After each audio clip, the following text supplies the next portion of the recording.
जली को आग कहते हैं, भुजी को राग कहते हैं, और जो फिजिक्स को आसान बना दे उसे प्रशांत किराड़ कहते हैं। सो हाय एवरीवन, सबसे पहले तो स्वागत करता हूं आपका अपना प्रशांत भैया, और मैं तुम्हारी डिमांड को लेकर आ गया हूं, यानी जो तुमने मांगा वो मैंने तुम्हें दिया। तुम्हारी डिमांड क्या थी कि वन शॉट लेक्चर करवा दो, वो भी फिजिक्स के हर एक चैप्टर के।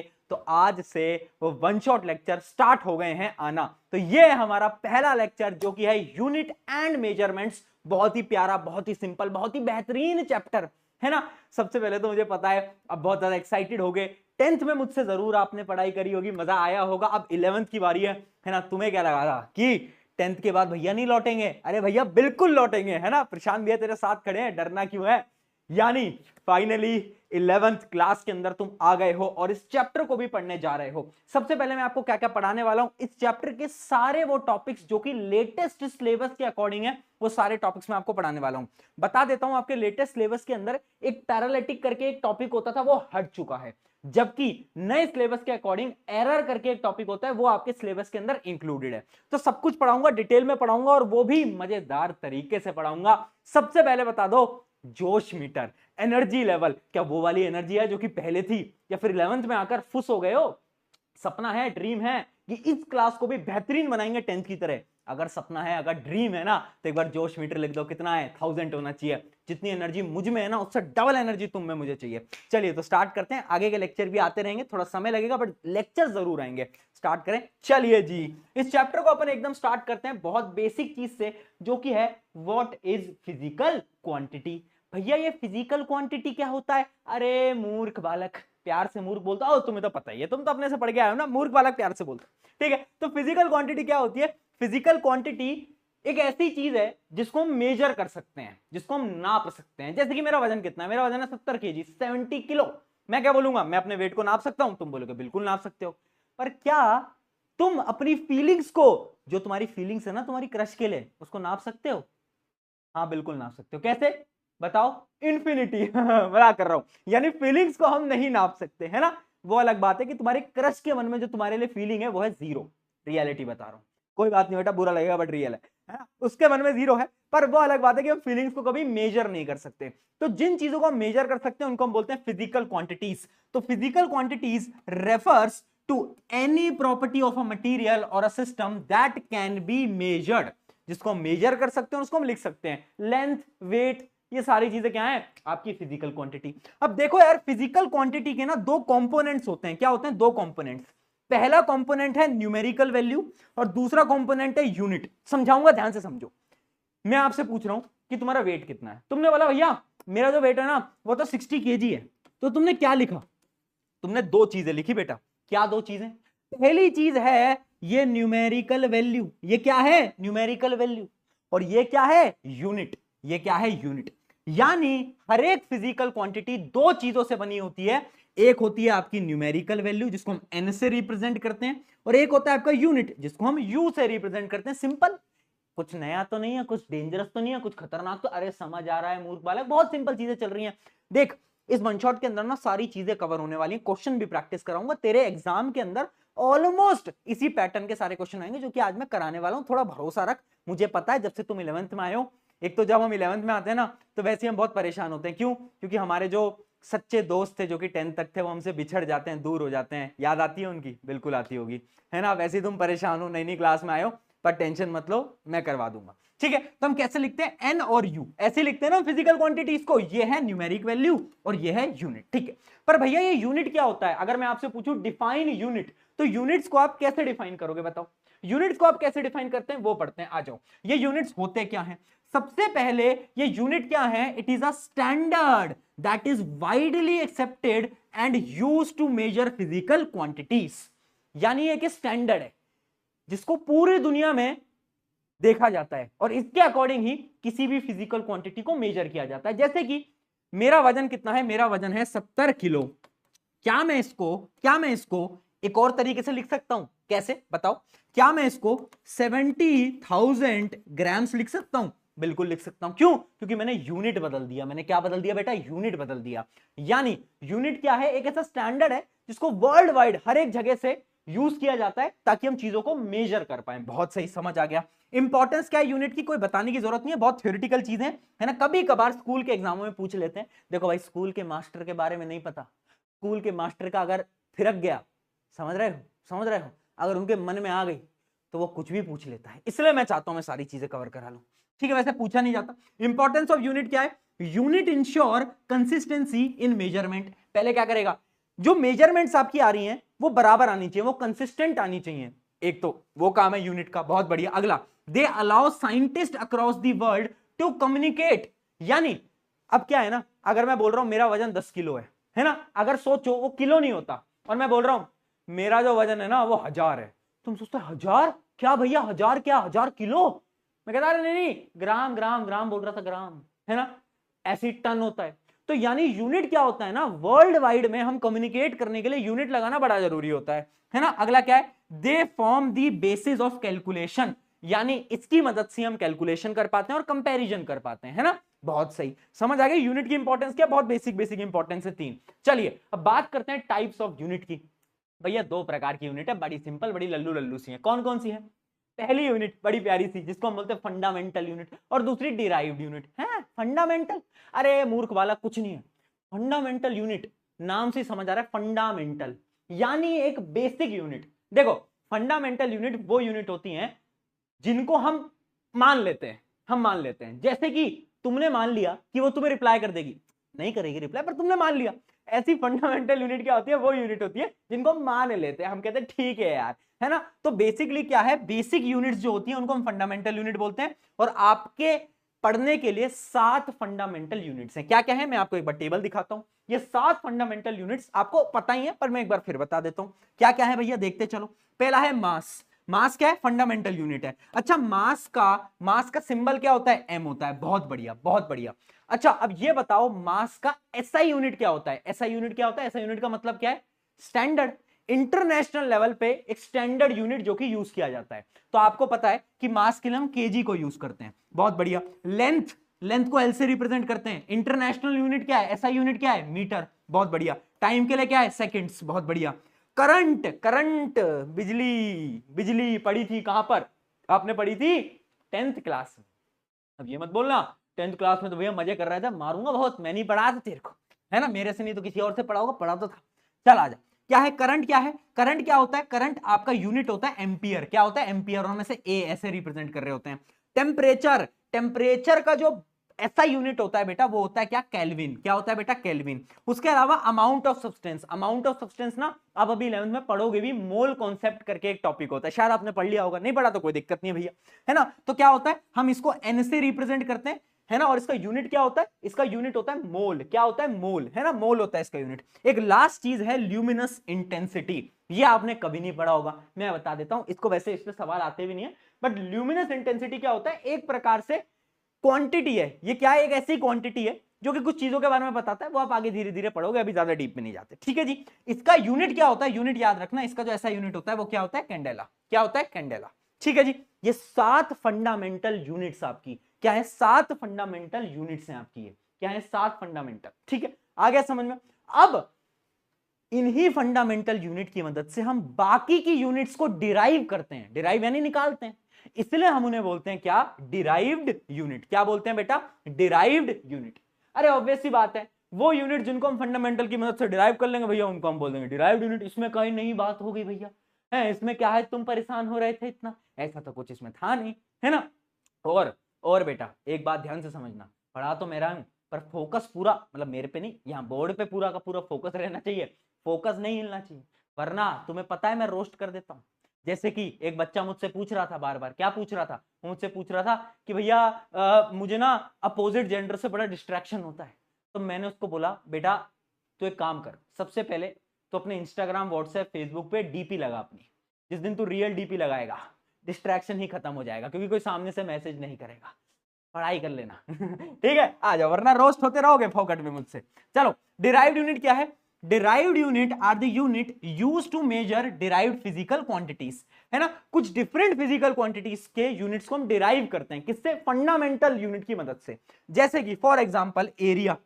अच्छा एरिया का यूनिट क्या होता है, एरिया का यूनिट क्या होता है बेटा, एरिया होता क्या है, length into breadth, length into breadth, तो क्या आता है मीटर स्क्वायर, है ना, एल स्क्वायर आ जाता है ना बेटा, L square length into breadth, यानी दो लेंथ को हम मल्टीप्लाई कर रहे हैं, एक लेंथ है एक ब्रेथ है, दोनों मीटर में होंगी, तो क्या हो जाएगा unit metre square. Similarly volume क्या होता है, वॉल्यूम होता है मीटर क्यूब, है ना। तो ऐसा क्या होता है बेटा, अलग अलग क्या है, अलग अलग डिराइव्ड क्वांटिटीज को हम उनके यूनिट को भी हम डिराइव कर सकते हैं, किसकी मदद से, बोलो, आपकी जो हमने अभी फंडामेंटल क्वांटिटी पढ़ी ना, उनकी मदद से हम डिराइव कर रहे हैं। इसके ना कुछ बढ़िया सवाल देखते हैं, जैसे कि सबसे पहला आएगा वेलोसिटी। वेलोसिटी क्या होती है, वेलोसिटी होती है, बताओ, अरे मेरी शक्ल काहे देख रहे हो, पढ़ा नहीं था, डिस्प्लेसमेंट बाय टाइम पढ़ा था, याद आ गया है ना। डिस्प्लेसमेंट क्या होती है, लेंथ, टाइम क्या होता है टी। अब एक बात बताओ, लेंथ को हम कैसे बोलते हैं मीटर, टाइम को हम कैसे बोलते हैं सेकंड, है ना, तो ये क्या हो जाएगा मीटर पर सेकंड, है ना, याद आ गया। एक्सेलरेशन का क्या होता था यूनिट, मीटर पर सेकंड स्क्वायर, बहुत बढ़िया, याद है हमें, ऑलरेडी पढ़ चुके हैं। चलो एक सवाल देखते हैं, right the SI unit of the following derived quantities. ये सारी क्वांटिटीज क्या है, ये आपकी फंडामेंटल क्वांटिटीज से अलग है, देख ही रहे हो, इन सब के एसआई यूनिट बताओ और डिराइव्ड यूनिट्स भी बताओ। एसआई यूनिट क्या होता है, एसआई यूनिट जैसे कि फोर्स का एसआई यूनिट होता है न्यूटन, है ना, प्रेशर का होता है पास्कल, पास्कल बोल रहा हूं, पी है आर नहीं है बेटा, ठीक है, हाँ ठीक है पास्कल। उसके अलावा वर्क का क्या होता है बताओ मुझे फटाफट से, है ना। एनर्जी का क्या होता है, एनर्जी वर्क का सेम होता है, जूल, पता होगा। पावर का मैंने आपको वॉट पढ़ा था अपन ने 10th के अंदर। ये तो अपने इनके एसआई यूनिट है, मैं पूछ रहा हूं इनके डिराइव्ड यूनिट्स बताओ, चलो फटाफट से इसकी डिराइव्ड यूनिट फटाफट से क्या करना है कमेंट में लिखो, चलो। हाँ भाई, किस किस का आ गया, बहुत बढ़िया, बहुत सारे बच्चों का आ ही गया होगा। जैसे फोर्स है, फोर्स क्या होता है बेटा, अगर फोर्स का तुम्हें फॉर्मूला याद है तो तुम्हें पता होगा, फोर्स क्या होता है, मास इंटू एक्सेलरेशन। अच्छा, मास क्या होता है, मास केजी में गिनते हैं अपन। एक्सेलरेशन का एसआई यूनिट क्या होता है, डिराइव्ड यूनिट क्या होता है, बताओ क्या होता है, मीटर पर सेकंड स्क्वायर। इन दोनों को मल्टीप्लाई करेंगे तो ये आ जाएगा केजी मीटर पर सेकंड स्क्वायर, हाँ या ना, आ गया समझ में। ये होते हैं डिराइव्ड यूनिट्स, बहुत सही। अगला देख लो भैया, अगला देख लो, प्रेशर क्या होता है, प्रेशर बताओ क्या होता है, फोर्स बाय एरिया होता है, यही होता है। फोर्स क्या होती है, फोर्स का अभी अभी हमने ये यूनिट डिराइव कर लिया, बहुत सही, है ना, ये आ गया अपना, बहुत बढ़िया। अब ये बताओ एरिया का क्या होता है, मीटर स्क्वायर, क्या होता है मीटर स्क्वायर, है ना, तो ये ऊपर चला जाएगा, ये देखना बेटा, एक से एक कट जाएगा, तो आपका फाइनली क्या आ जाएगा, kg divide by metre second square. ये किसका आ गया, ये आ गया आपके प्रेशर का। प्रेशर का फॉर्मूला यही होता है बेटा, फोर्स बाय एरिया, ठीक है। तो प्रेशर का आपका ये यूनिट डिराइव होके आ गया, बहुत सही, बहुत सही, यहां तक क्लियर, कोई समस्या नहीं होनी चाहिए बेटा, बहुत सिंपल चीजें हैं, ये कोई डिफिकल्ट चीज है ही नहीं जो कि तुम इतनी टेंशन ले रहे हो, कुछ भी नहीं है, बहुत सिंपल चीजें हैं, समझ रहे हो बात को, आ रहा है समझ में, बहुत सही, है ना। चलो अगला देखते हैं, अगला क्या है आपका, वर्क। वर्क क्या होता है बेटा, अगर वर्क आपको याद हो, हमने पढ़ा था, वर्क जो होता है वो एक प्रकार से एनर्जी के बराबर होता है, ऐसा यूनिट जूल होता था, और वर्क का फॉर्मूला क्या होता था, फोर्स इंटू डिस्प्लेसमेंट, याद आया। अब देखो हमें फोर्स का यूनिट तो पता है, बस इससे डिस्प्लेसमेंट को मल्टीप्लाई कर लो, यानी मीटर को स्क्वायर लगा दो, कर लोगे। अब अगला देखो, एनर्जी का और वर्क का सेम होता है। पावर क्या होता है बेटा, पावर का बेसिक यूनिट होता है, बताओ, अरे बोलो भाई, क्या पावर का होता है, वॉट। और इसका फॉर्मूला क्या होता था, इलेक्ट्रिसिटी चैप्टर में पढ़ा था, जिसको याद नहीं है कोई टेंशन वाली बात नहीं है, वो होता था energy divide by time, energy divide by time. यानी एनर्जी का तो हमने यूनिट यहां से निकाल ही लिया, है ना, एनर्जी और वर्क का यूनिट हमने निकाल ही लिया, बस क्या करो, डिवाइड बाय टाइम कर दो, यानी सेकंड से डिवाइड कर दो। तो ऐसे हम किसी का भी एसआई यूनिट तो तुम्हें याद ही होगा, हम डिराइव्ड यूनिट्स भी निकाल सकते हैं। कोई भी क्वेश्चन आएगा ऐसे नॉर्मल नॉर्मल से सवाल आ जाते हैं, हम कहेंगे अरे tata bye bye goodbye, है ना, आराम से हम निकाल सकते हैं, नथिंग टू वरी, इतनी टेंशन नहीं लेनी, क्योंकि बहुत बेसिक चीजें हैं। चलो अगला टॉपिक है, अब क्या है, सिस्टम ऑफ यूनिट्स। सिस्टम, कौन सा सिस्टम, यूनिट का सिस्टम। पूरे वर्ल्ड के अंदर 3 प्रकार के सिस्टम्स को यूज किया जा रहा है, कौन कौन से सिस्टम है बेटा, देखते हैं। सबसे पहला है एफपीएस सिस्टम। अरे ये एफपीएस वो वाला नहीं है कैमरे की, आईफोन का 60 एफपीएस, अरे वो एफपीएस अलग है बेटा, ये अलग होता है, ठीक है। एफपीएस सिस्टम क्या होता है, इसके अंदर ध्यान समझना, ध्यान समझना, इसके अंदर हम मास को पता है किसमें कैलकुलेट करते हैं, पाउंड्स में कैलकुलेट करते हैं। हम लेंथ को फुट में कैलकुलेट करते हैं, बोलते हैं ना फुट, कितना फुट हो गया, कितना फुट नहीं हो गया, बोलते हैं ना। और टाइम को हम सेकंड्स के अंदर काउंट करते हैं, ठीक है। दूसरा आपका यूनिट आ जाता है, आपका सिस्टम आ जाता है सीजीएस सिस्टम।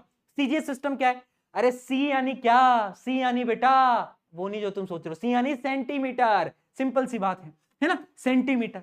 यानी यहां पर हम लेंथ को सेंटीमीटर में करेंगे, मास को ग्राम में करेंगे, और सेकंड तो सेम ही है। अगली चीज है एमकेएस सिस्टम।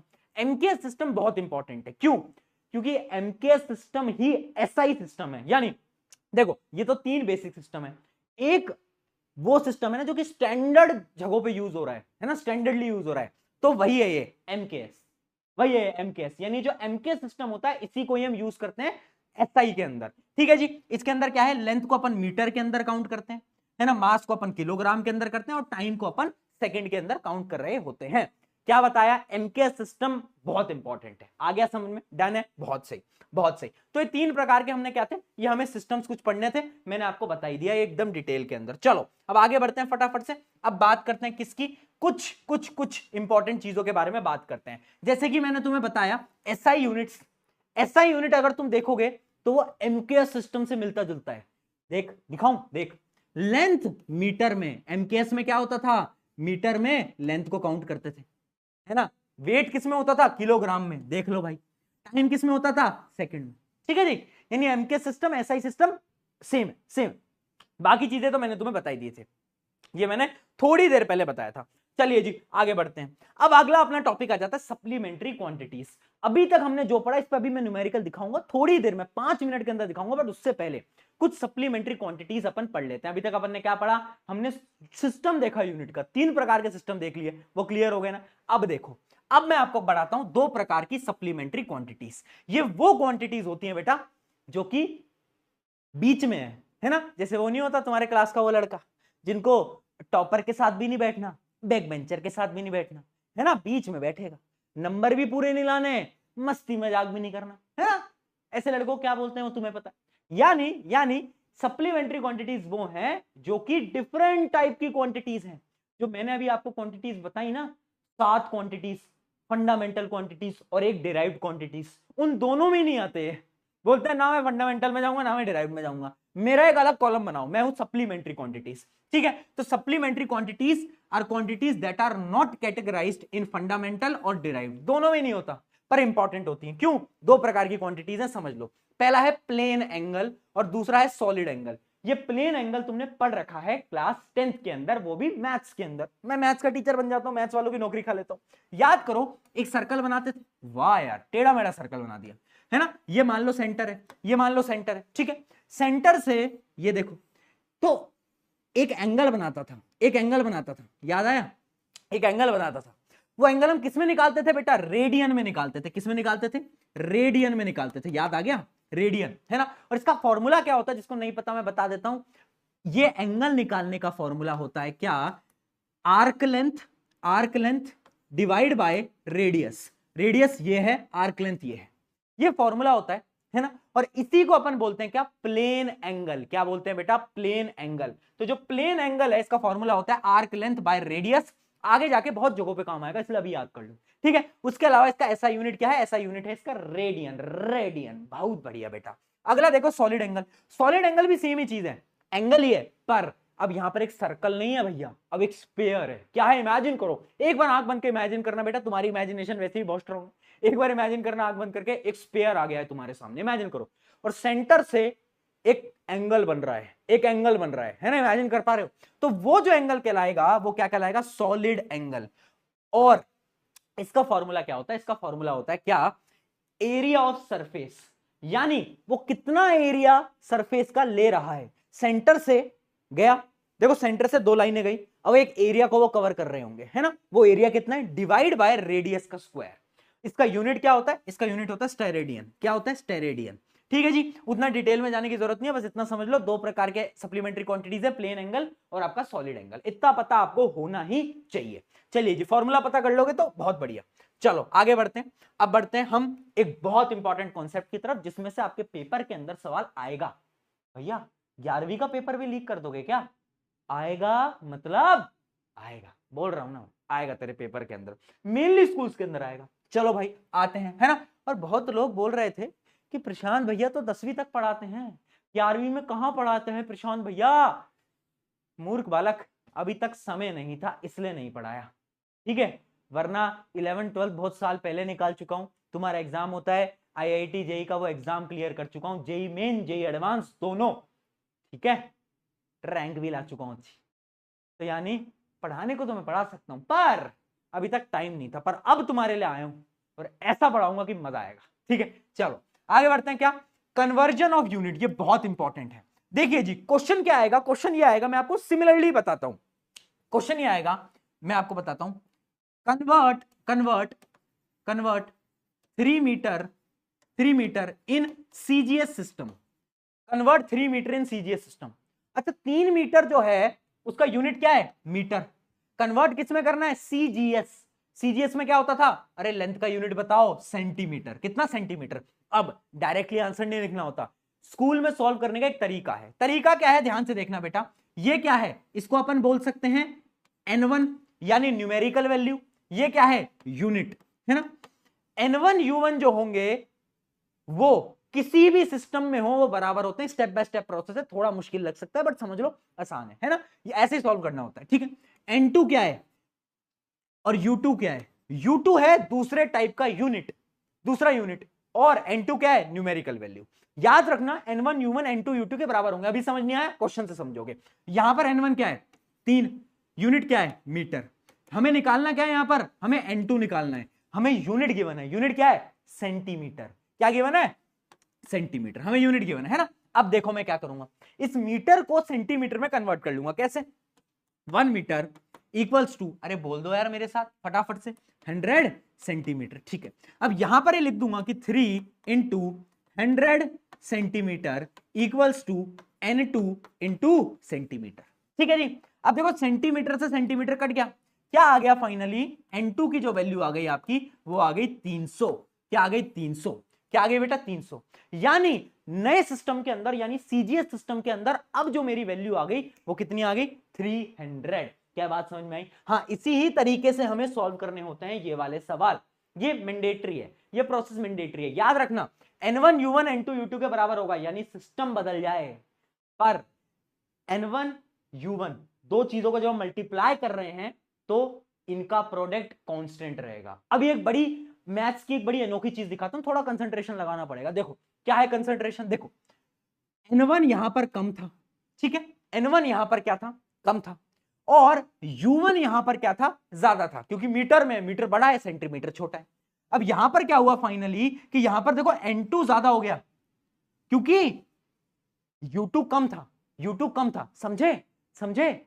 यानी अगर यूनिट आपकी बड़ी होती जाएगी तो आपकी न्यूमेरिकल वैल्यू कम होती जाएगी, और अगर आपकी न्यूमेरिकल वैल्यू बढ़ती जाएगी तो आपकी यूनिट कम होती जाएगी। यानी इस क्वेश्चन से मैं आपको यह बताना चाहता था कि numerical value is inversely proportional to unit. और यही बहुत इंपॉर्टेंट पॉइंट है, याद रखना कि यह बहुत इंपॉर्टेंट है, n is inversely proportional to unit. ठीक है जी, ये बहुत इंपॉर्टेंट है। क्यों? क्योंकि बहुत सारे क्वेश्चन के अंदर, बहुत सारे पेपर्स के अंदर मैं डायरेक्टली दिखाता हूं, ऐसा सवाल आता है डायरेक्टली। क्या आएगा? देखो, a physical quantity is measured and its value is found to be nu. N is numerical value, u is the unit. Then which of the following relationship, ओहो रिलेशनशिप की बात कर दी भैया, शिट यार पुरानी याद है, कोई बात नहीं। नहीं नहीं बेटा मजाक नहीं, अभी अभी सीरियस मोड पे पढ़ रहे हैं, मजाक नहीं, पढ़ाई कर। हाँ, क्या आएगा आंसर? अभी बताया क्या आएगा? डी आएगा। अब भी किसी ने अगर गलत लिखा, मैं किस चीज से मारूं तुम्हें? मैं अपना औजार कहाँ है मेरा? मैं अब देखो बेटा, मैं नए औजार रखने रखा हूं अपने साथ। मैं, अगर आप बच्चे गलत आंसर देते हैं तो मैं रखता हूं मेरा ये वाला औजार, ये वाला, और थोड़ा थोड़ा सा टेढ़ा हो गया, सीधा कर, ये नेल कटर औजार। डर के रहना मुझसे, थोड़ा सा डर के रहा करो मुझसे।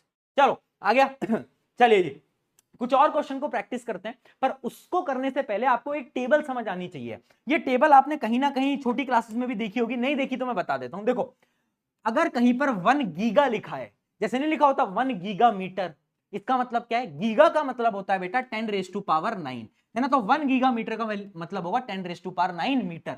सिमिलरली मेगा हमने पढ़ा था इलेक्ट्रिसिटी के अंदर, मेगा एम्पियर। मेगा का मतलब क्या होता है? 10⁶। किलो का मतलब क्या होता है? 10⁻3। हेक्टो का मतलब होता है 10⁻2। डेका का मतलब होता है 10⁻1। डेसी, डेसी यानी हम बोलते हैं ना 1 डेसीमीटर, तो उसका मतलब होता है 10⁻⁻1। सेंटी हम बोलते हैं ना सेंटीमीटर, उसका क्या मतलब होता है? 10⁻⁻2। और मिली, ये भी आपको पता होना चाहिए, ठीक है। उसके अलावा माइक्रो, माइक्रो क्या होता है? माइक्रो का मतलब होता है 10⁻⁻6। जैसे अगर कोई बोलेगा 1 माइक्रोमीटर, तो तुम क्या लिखोगे? 10⁻⁻6 मीटर, और सिमिलरली नैनोमीटर, नैनो 10⁻⁻9। तो ये आपको बेसिक से पता होने चाहिए, कभी कभार इनसे कुछ रिलेटेड सवाल आ जाते हैं, इसलिए ये टेबल आपको याद होनी चाहिए। चलो कुछ सवाल देखते हैं फटाफट से। देखो भाई पहला सवाल करेंगे, क्या है, convert 72 kilometre per hour into CGS system. देखो CGS, यहां पर जो डिस्टेंस है वो किलोमीटर के अंदर है, यहां पर कितने में होगा, सेंटीमीटर में होगा, बहुत बढ़िया। और यहां पर घंटे में है, यहां पर किस में होगा, सेकंड में होगा।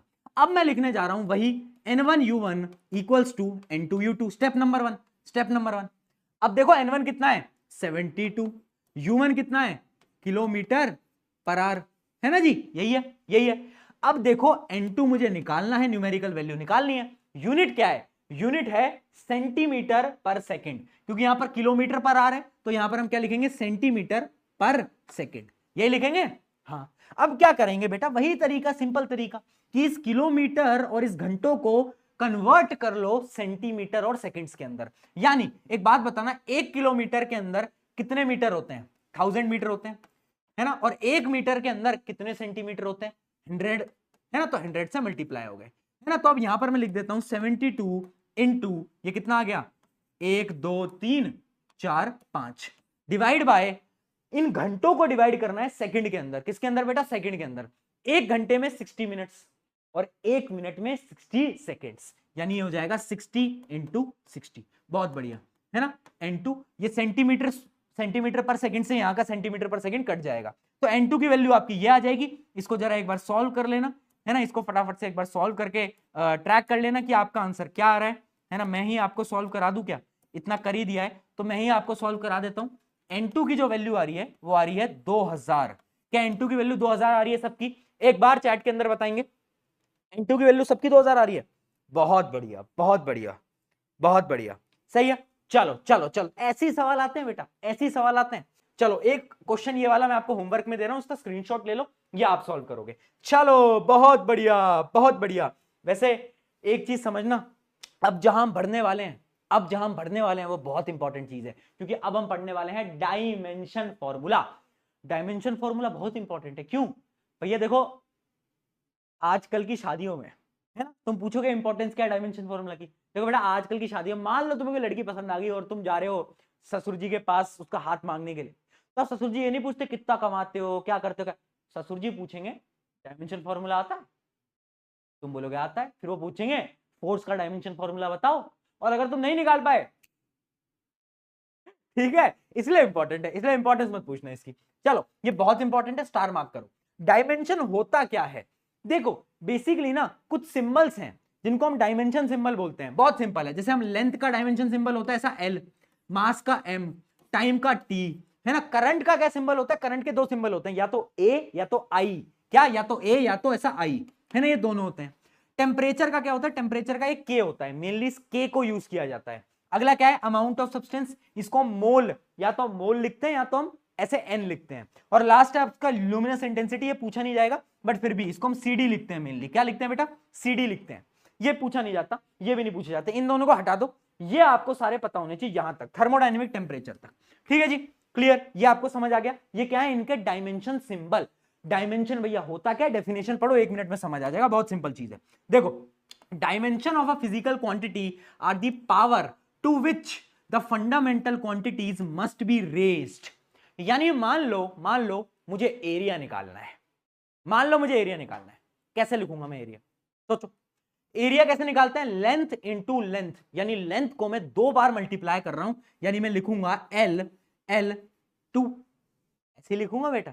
क्यों, क्योंकि 2 बार मैंने L को, देखो ये डायमेंशन सिंबल है L का, 2 बार मल्टीप्लाई करा, स्क्वायर लगा दिया, कोई गलत तो नहीं करा कुछ। अच्छा मैं वॉल्यूम निकाल रहा हूं तो मैं क्या करूंगा, L क्यों, कोई दिक्कत, कोई परेशानी, कोई प्रॉब्लम नहीं है।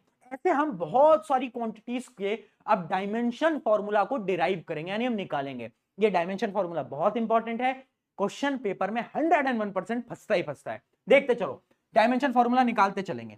अब देखो डायमेंशन फॉर्मूला निकालने का ना एक फॉर्मेट है, जैसे कि मैं बोल रहा हूं एरिया का डायमेंशन फॉर्मूला क्या होगा, तुम बोलोगे भैया एरिया का जो डायमेंशन फॉर्मूला है वो अपना L2 निकाल के आ रहा था, है ना, ऐसा तुमने बोल दिया, ऐसा तुमने बोल दिया। अच्छा जो 2 होता है ना, ये जो मैंने 2 यहां पर बाहर लगा दिया था, यहां पर 3 और 2, इसको अंदर ले आना, इसको कहां ले आना, ब्रैकेट के अंदर लिया। ठीक है जी, चलो आओ। अब जैसे कि तुम बोल रहे हो, जैसे तुम बोलोगे कि भैया ये है डायमेंशन फॉर्मूला, पर ये गलत है। क्यों? क्योंकि डायमेंशन फॉर्मूला लिखने के लिए ना हमें हमेशा 3 चीजें चाहिए होती हैं, मास, लेंथ और टाइम। क्या इसके पास मास है? क्या इसके पास लेंथ है? क्या टाइम है? कैसे लिखूंगा? देखना बेटा, m की पावर 0, क्योंकि मास है ही नहीं ना, किसी की भी पावर 0 कर देते तो tata bye bye goodbye, है ना, गुड बाय। लेंथ की पावर 2 और टाइम की पावर भी 0। क्यों? क्योंकि टाइम भी नहीं है, टाइम भी नहीं है ना, बहुत सिंपल है ना, टाइम है ही नहीं, तो 0 2 0। बहुत बढ़िया। यानी ऐसे समझो, ऐसे समझो कि ये थोड़ी इज्जत देने वाली बात है ना। लिख तो मैं ऐसे भी सकता था, पर मैंने सोचा थोड़ी इज्जत तो दे दूं भैया को, तो मैं कैसे लिख रहा हूं, 0 2 0। आया समझ में? आया समझ में? जल्दी बताओ, एक एक करके क्वेश्चंस को सॉल्व करते हैं, आ जाओ। वेलोसिटी, वेलोसिटी क्या होती है बेटा? सबसे पहले कोई भी सवाल आए तो तुम्हारे दिमाग में उसका डिराइव्ड यूनिट आना चाहिए। डिराइव्ड यूनिट क्या होता है वेलोसिटी का? मीटर पर सेकंड, मीटर पर सेकंड।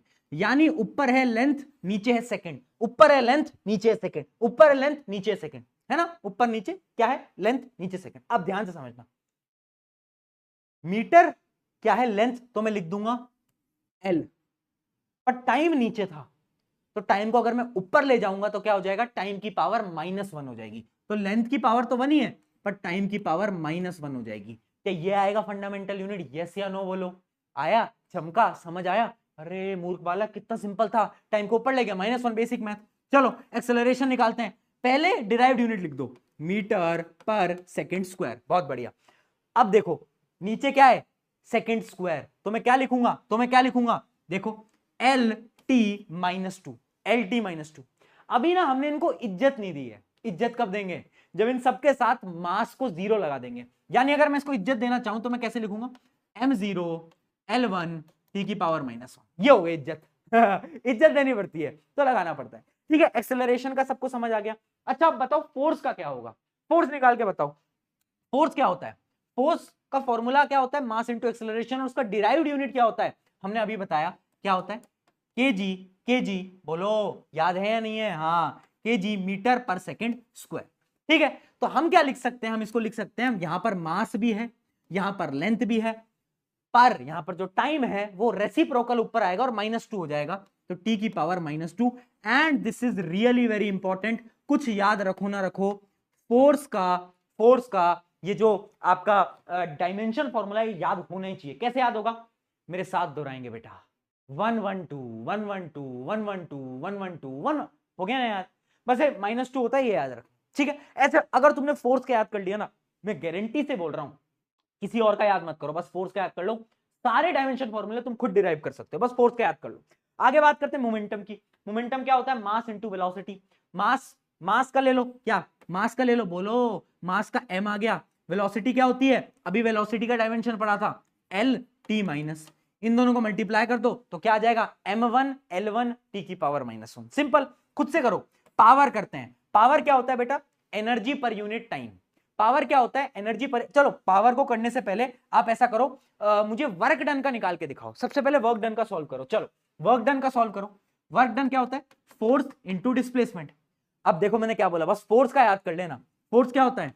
1 1 2 1 1 2 -2 होता है, इनटू डिस्प्लेसमेंट। डिस्प्लेसमेंट क्या है? L बस, है ना? बहुत बढ़िया, बहुत बढ़िया, है ना? क्या आ गया? L2 T की पावर -2। ठीक है बेटा, बेटा ये L लगा लेना, इंपॉर्टेंट है। कभी तुम याद ही ना हो तुम्हें फॉर्मूला। वर्क डन क्या होता है? F into S. एस यानी डिस्प्लेसमेंट, डिस्प्लेसमेंट यानी लेंथ। आ रहा है? हाँ, दुल्ली दुल्ली याद हो में आ रहा है, कोई बात नहीं। चलो बहुत बढ़िया, ये आ गया किसका? वर्क डन का। अब मान लो मुझे एनर्जी का निकालना है। एनर्जी क्या होती है? एनर्जी वर्क डन बराबर, यानी यही होगा एनर्जी का। अब आया समझ में? एनर्जी और वर्क डन बराबर होते हैं। ठीक है, तो एनर्जी का जो है वर्क डन का। अब पावर का निकालो। पावर क्या होती है? पावर होती है एनर्जी बाय टाइम, है ना? तो एनर्जी का तो तुम्हें पता ही है, बस इसको क्या करो, एक टाइम से डिवाइड कर लो, यानी ऊपर चला जाएगा और ये क्या आ जाएगा? M1 L2 T की पावर -3। आया नहीं आया समझ में? जल्दी बताओ, क्या ये चीज क्लियर है?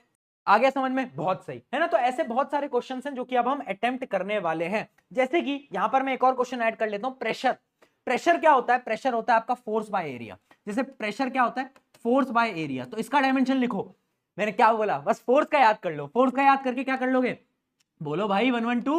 अरे बोल दो यार, 112 बस -2 याद रखना, डिवाइड बाय एरिया, एरिया क्या होता है L स्क्वायर, है ना। चलो इसको ऊपर ले जाओ, किसी चीज को ऊपर ले जाएंगे माइनस आ जाएगा, माइनस आ जाएगा, तो फाइनली क्या होगा m1 L की पावर -1 T की पावर -2। अब ये मत पूछना है -1 कैसे आया, जब ये ऊपर जाएगा मूर्खो तो ये -2 हो जाएगा, यहाँ पे +1 है, -2 +1 -1। अब बेसिक मैथ कराऊं मैं बेसिक मैथ भी मैं ही करा लूं, मैथ का टीचर भी बन जाऊं, फिजिक्स का टीचर, सबके बन जाऊं मैं, है ना। चलो चलो अब कुछ कुछ के तुम खुद डिराइव करके मुझे बताओगे। स्टार्ट करते हैं काइनेटिक एनर्जी से। अब देखो एक चीज समझ लो बेटा, मुझे पता है तुम्हें कभी कभार चीजें मुश्किल लग रही होंगी, कभी कभार चीजें हार्ड लग रही होंगी। पता है एक एवरेज एक टॉपर को कौन अलग करता है, वो है सेल्फ कॉन्फिडेंस। जो सेल्फ कॉन्फिडेंस है खुद के अंदर होना चाहिए। दुनिया बोल रही है कि तुम 4 फीट छलांग लगा पाओगे, दुनिया को बोला मैं तो 8 फीट छलांग लगा कर दिखा सकता हूं। तुम्हें पता है तुम नहीं कर सकते, बट वो कॉन्फिडेंस होना चाहिए। मैं बता रहा हूं ये कॉन्फिडेंस तुम्हें जिताएगा, बहुत इंपॉर्टेंट है कॉन्फिडेंस। कभी लगे ना कि क्वेश्चन सॉल्व नहीं हो रहे, कॉन्फिडेंस रखो, नहीं कर लेंगे कर लेंगे, वो कॉन्फिडेंस बहुत इंपॉर्टेंट है। चलो उसी कॉन्फिडेंस से इस क्वेश्चन को सॉल्व करो, आ जाओ। काइनेटिक एनर्जी क्या होता है, हाफ mv², है ना। अब ये फॉर्मूला तुम्हें पता है, पर तुम्हें एनर्जी का डायमेंशन ऑलरेडी पता है। एनर्जी का डायमेंशन वही होगा जो कि वर्क का डायमेंशन होगा। किसका, वर्क का, जो कि होगा वर्क का। तो तुम्हें डायमेंशन पता है, पर अब हम इस फॉर्मूले से निकालेंगे। कैसे, देखो निकालते कैसे। इस कांस्टेंट को तो इग्नोर करो, हमें mv² पे फोकस लगाना है। m क्या होता है बेटा, m होता है मास, है ना, इनटू वेलोसिटी का क्या होता था बेटा फॉर्मूला, याद करो एक बार, वेलोसिटी का होता था LT-, और इसके ऊपर स्क्वायर लगा दो, इसको क्लोज कर दो, है ना। जब स्क्वायर लगा दिया तो इसको मल्टीप्लाई करोगे तो इसको हटाओ, यहां पर 2 आ जाएगा और ये आ जाएगा -2, ठीक है। अब इसको मल्टीप्लाई कर लो तो ये आ जाएगा m1 L2 T की पावर -2। आ गया। एनर्जी का डायमेंशन सेम ही होगा, चाहे काइनेटिक हो, पोटेंशियल हो, जो भी हो। वर्क डन का भी सेम है, वर्क डन का भी क्या है बेटा, सेम है। चलो डेंसिटी की बात करते हैं। डेंसिटी होता है मास बाय वॉल्यूम। क्या होता है, मास बाय वॉल्यूम। मास क्या होता है बेटा m, वॉल्यूम क्या होता है L3, क्या होता है L3, है ना। अब क्या करोगे, इसको ऊपर ले जाओगे, यहां पर टाइम है ही नहीं तो टाइम हम क्या कर देंगे, 0 कर देंगे। बहुत बढ़िया यार, क्या बात है ना, क्या बात है। अब तुम सीख गए हो, शेर बन गए हो, शेर, ठीक है। अब अगली चीज है इंपल्स। इंपल्स क्या होता है अभी समझने की जरूरत नहीं है ना, बाद में समझोगे। बट इंपल्स का फॉर्मूला होता है फोर्स इंटू टाइम। फोर्स का क्या सबको याद है, फोर्स क्या होता था, 1 1 -2, 1 1 -2। बहुत बढ़िया, बस टाइम को मल्टीप्लाई कर दो। अब दिमाग में कर लो खुद से, 1 1 और टाइम जो है वो -2, यहां पर एक टाइम मल्टीप्लाई हो रहा है तो कितना हो जाएगा। क्या चीज समझ में आई सबको, क्या चीज समझ में आई सबको, जल्दी बताओ। बहुत बढ़िया बहुत बढ़िया बहुत बढ़िया यार, क्या बात है यार। ये जो एनर्जी है ना, ये मुझे बहुत मोटिवेट करती है। चलो और क्वेश्चन भी करेंगे, अभी टेंशन मत लो। आ जाओ स्ट्रेस का देखते हैं। कौन सी स्ट्रेस, देखो स्ट्रेस का फॉर्मूला तुम 2 मिनट में याद कर लोगे। तुम्हें प्रेशर का फॉर्मूला याद है, प्रेशर क्या होता था, फोर्स बाय एरिया। स्ट्रेस का भी वही होता है, याद कैसे करोगे। एग्जाम में तुम्हें स्ट्रेस होती है या तो तुम्हें प्रेशर फील होता है, दोनों एक ही दबा आते हैं, एग्जाम का प्रेशर, एग्जाम की स्ट्रेस। तो स्ट्रेस का फॉर्मूला वही होगा जो कि प्रेशर का फॉर्मूला होता है, और प्रेशर का हम ऑलरेडी डिराइव कर चुके हैं ना डायमेंशन फॉर्मूला। बहुत बढ़िया, अगला देखते हैं स्ट्रेन। अब स्ट्रेन बड़ा इंपॉर्टेंट है, क्यों, स्ट्रेन का एक फॉर्मूला होता है, ये अभी आपको पढ़ने की जरूरत नहीं है, ये आगे काम आएंगे। इन फॉर्मूले का मतलब मत समझो, बस फॉर्मूले याद कर लो। स्ट्रेन क्या होता है, change in length divide by original length. अच्छा ये बताओ, अगर लेंथ में चेंज आ गया तब भी उसका यूनिट क्या रहेगा, मीटर ही रहेगा, और यहां पर लेंथ है उसका यूनिट भी मीटर ही होगा, यानी मीटर से मीटर कट जाएगा। तो क्या मैं बोल सकता हूं कि ये जो स्ट्रेन है इसके डायमेंशन क्या होंगे, 0। और इन्हीं क्वांटिटीज को अपन बोलते हैं डायमेंशनलेस क्वांटिटीज। इसका मैं फॉर्मूला लिख दूंगा, कैसे लिखूंगा, m0 L0 T0, और ये क्या है, डायमेंशनलेस क्वांटिटी। Very important. चलो बहुत बार सवाल आ चुका है इस पे, डायमेंशनलेस क्वांटिटी है या नहीं है क्वांटिटी। चलो अगला है कोफिशिएंट ऑफ इलास्टिसिटी। कुछ नहीं होता, फॉर्मूला याद कर लो, स्ट्रेस बाय स्ट्रेन। स्ट्रेन तो डायमेंशनलेस है, स्ट्रेन को तो भूल जाओ, इसको tata bye bye goodbye कर दो। हमें स्ट्रेस का फॉर्मूला पता है, स्ट्रेस क्या है, प्रेशर फोर्स बाय एरिया, यानी इसका डायमेंशन फॉर्मूला भी वही होगा जो कि प्रेशर का है, जो कि स्ट्रेस का है। बहुत सही, अगला आ जाओ, ग्रेविटेशनल कांस्टेंट। देखो भाई ये बड़ा इंपॉर्टेंट है, इसमें भी स्टार मार्क कर लो, समझना है, बार बार पूछा जाता है। फॉर्मूला क्या होता है, force equals to G m1 m2। ये आपने पढ़ा होगा, ये आपने 9th क्लास के अंदर पढ़ा था। 9th में तो मुझे पता है तुमने पढ़ाई नहीं करी, पर फॉर्मूला तो याद है मूर्ख बालक। हाँ याद है। चल अब मुझे ना इसका निकालना है, कैसे निकालूंगा, पहले मैं फोर्स का डायमेंशन लिख लेता हूं। 1 1 -2, बहुत सिंपल है ना। जी मुझे निकालना है, m इंटू एम कितना हो जाएगा, m स्क्वायर हो जाएगा। नीचे क्या है, रेडियस का स्क्वायर, रेडियस क्या है, लेंथ ही तो है, तो यहां पर मैं लिख देता हूं l स्क्वायर। अब मुझे ये निकालना है तो मैं क्या करूंगा, इसको इधर ले जाऊंगा और इसको नीचे डिवाइड में ले जाऊंगा, है ना। इसको जब मैं मल्टीप्लाई में ले जाऊंगा तो ये हो जाएगा m1 l3 t की पावर -2 डिवाइड बाय m की पावर -2। ये आ गई आपकी g की वैल्यू। अब क्या करो, इसको सॉल्व कर लो भैया, क्या करना है, इसको ऊपर ले जाओ, माइनस में आ जाएगा, तो फाइनल आ जाएगा m की पावर -1 l की पावर 3 t की पावर -2। ये आ गया आपका फाइनल क्या, बहुत सही, ग्रेविटेशनल कांस्टेंट m की पावर -1, l की पावर क्या आ गई थी, l की पावर अपनी आ गई थी, 1 मिनट, सही था ना, हाँ, l की पावर अपनी आ गई थी 3, t की पावर -2। अब चमका ना, अब आया ना मजा, बहुत बढ़िया। ऐसे बहुत सारे सवाल आपको देखने को मिलेंगे। अब इसके अंदर देखो, जितने क्वेश्चन करो ना बेटा, जितने क्वेश्चन करो उतने कम। जैसे कि एक फॉर्मूला होता है आपका क्या, सरफेस टेंशन, सरफेस टेंशन का फॉर्मूला होता है फोर्स बाय लेंथ। अब तुम्हें फोर्स क्या याद है, 1 1 -2, लेंथ क्या है, डिवाइड बाय एल, खुद कर लोगे, खुद कर लोगे, सारे क्वेश्चन मेरे कराने के नहीं है। चलिए अब कुछ और इंपॉर्टेंट क्वेश्चन की देखता हूं, और ये जो सवाल है ना, ये पेपर में बार बार आता है और बच्चे गलत करते हैं, जो कि है प्लैंक कांस्टेंट। अब लोगों को पता ही नहीं प्लैंक कांस्टेंट क्या होता है। फॉर्मूला समझना बेटा, एक फॉर्मूला होता है energy equals to Planck constant, ये है H, और ये जो तुम देख पा रहे हो ना, ये पता क्या है, ये है फ्रीक्वेंसी। ये क्या है, frequency, 9th class sound chapter में पढ़ा था फ्रीक्वेंसी। अब देखना बेटा, E equals to H nu, ये फ्रीक्वेंसी है।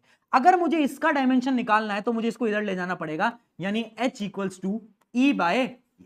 अच्छा अब ये बताओ, एनर्जी का डायमेंशन क्या होता था, तुम्हें याद है, नहीं है याद, फोर्स का तो याद है।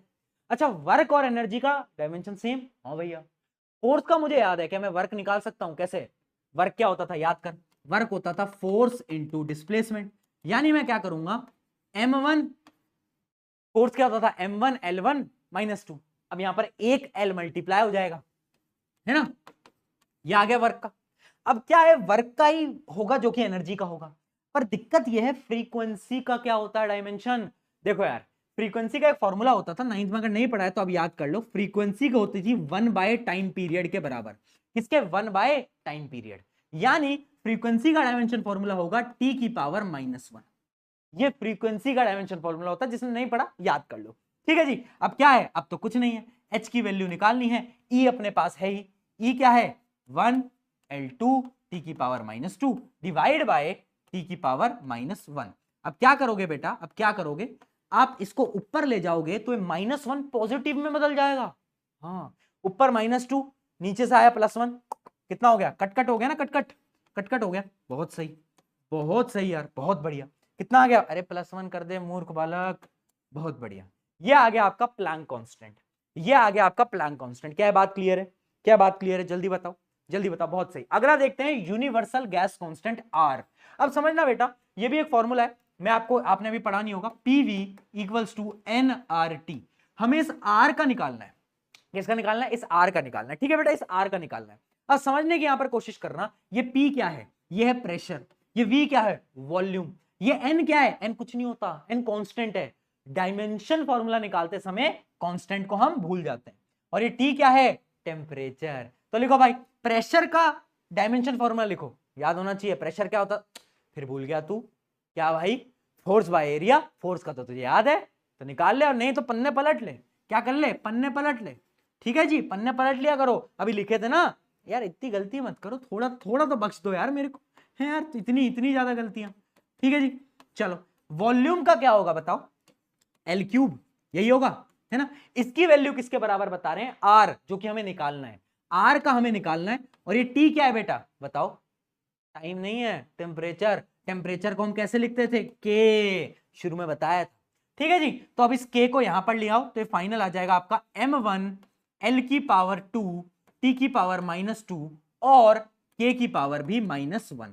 ये आ गया आपका क्या, इसका डायमेंशन फॉर्मूला। समझे, नहीं समझे, एक बार फिर देख, थोड़ा सा बैक कर ले वीडियो को और फिर समझ। समझे क्या निकाला हमने, R निकाला, PV इक्वल्स टू nRT से। चलो, ये फॉर्मूले के पीछे मत भागो, है ना, फॉर्मूले के पीछे भागोगे ना तो जीवन आपका खराब हो जाएगा। क्या हो जाएगा बेटा, खराब हो जाएगा। इसमें मैं कुछ क्वेश्चन आपको प्रैक्टिस के लिए दे रहा हूं।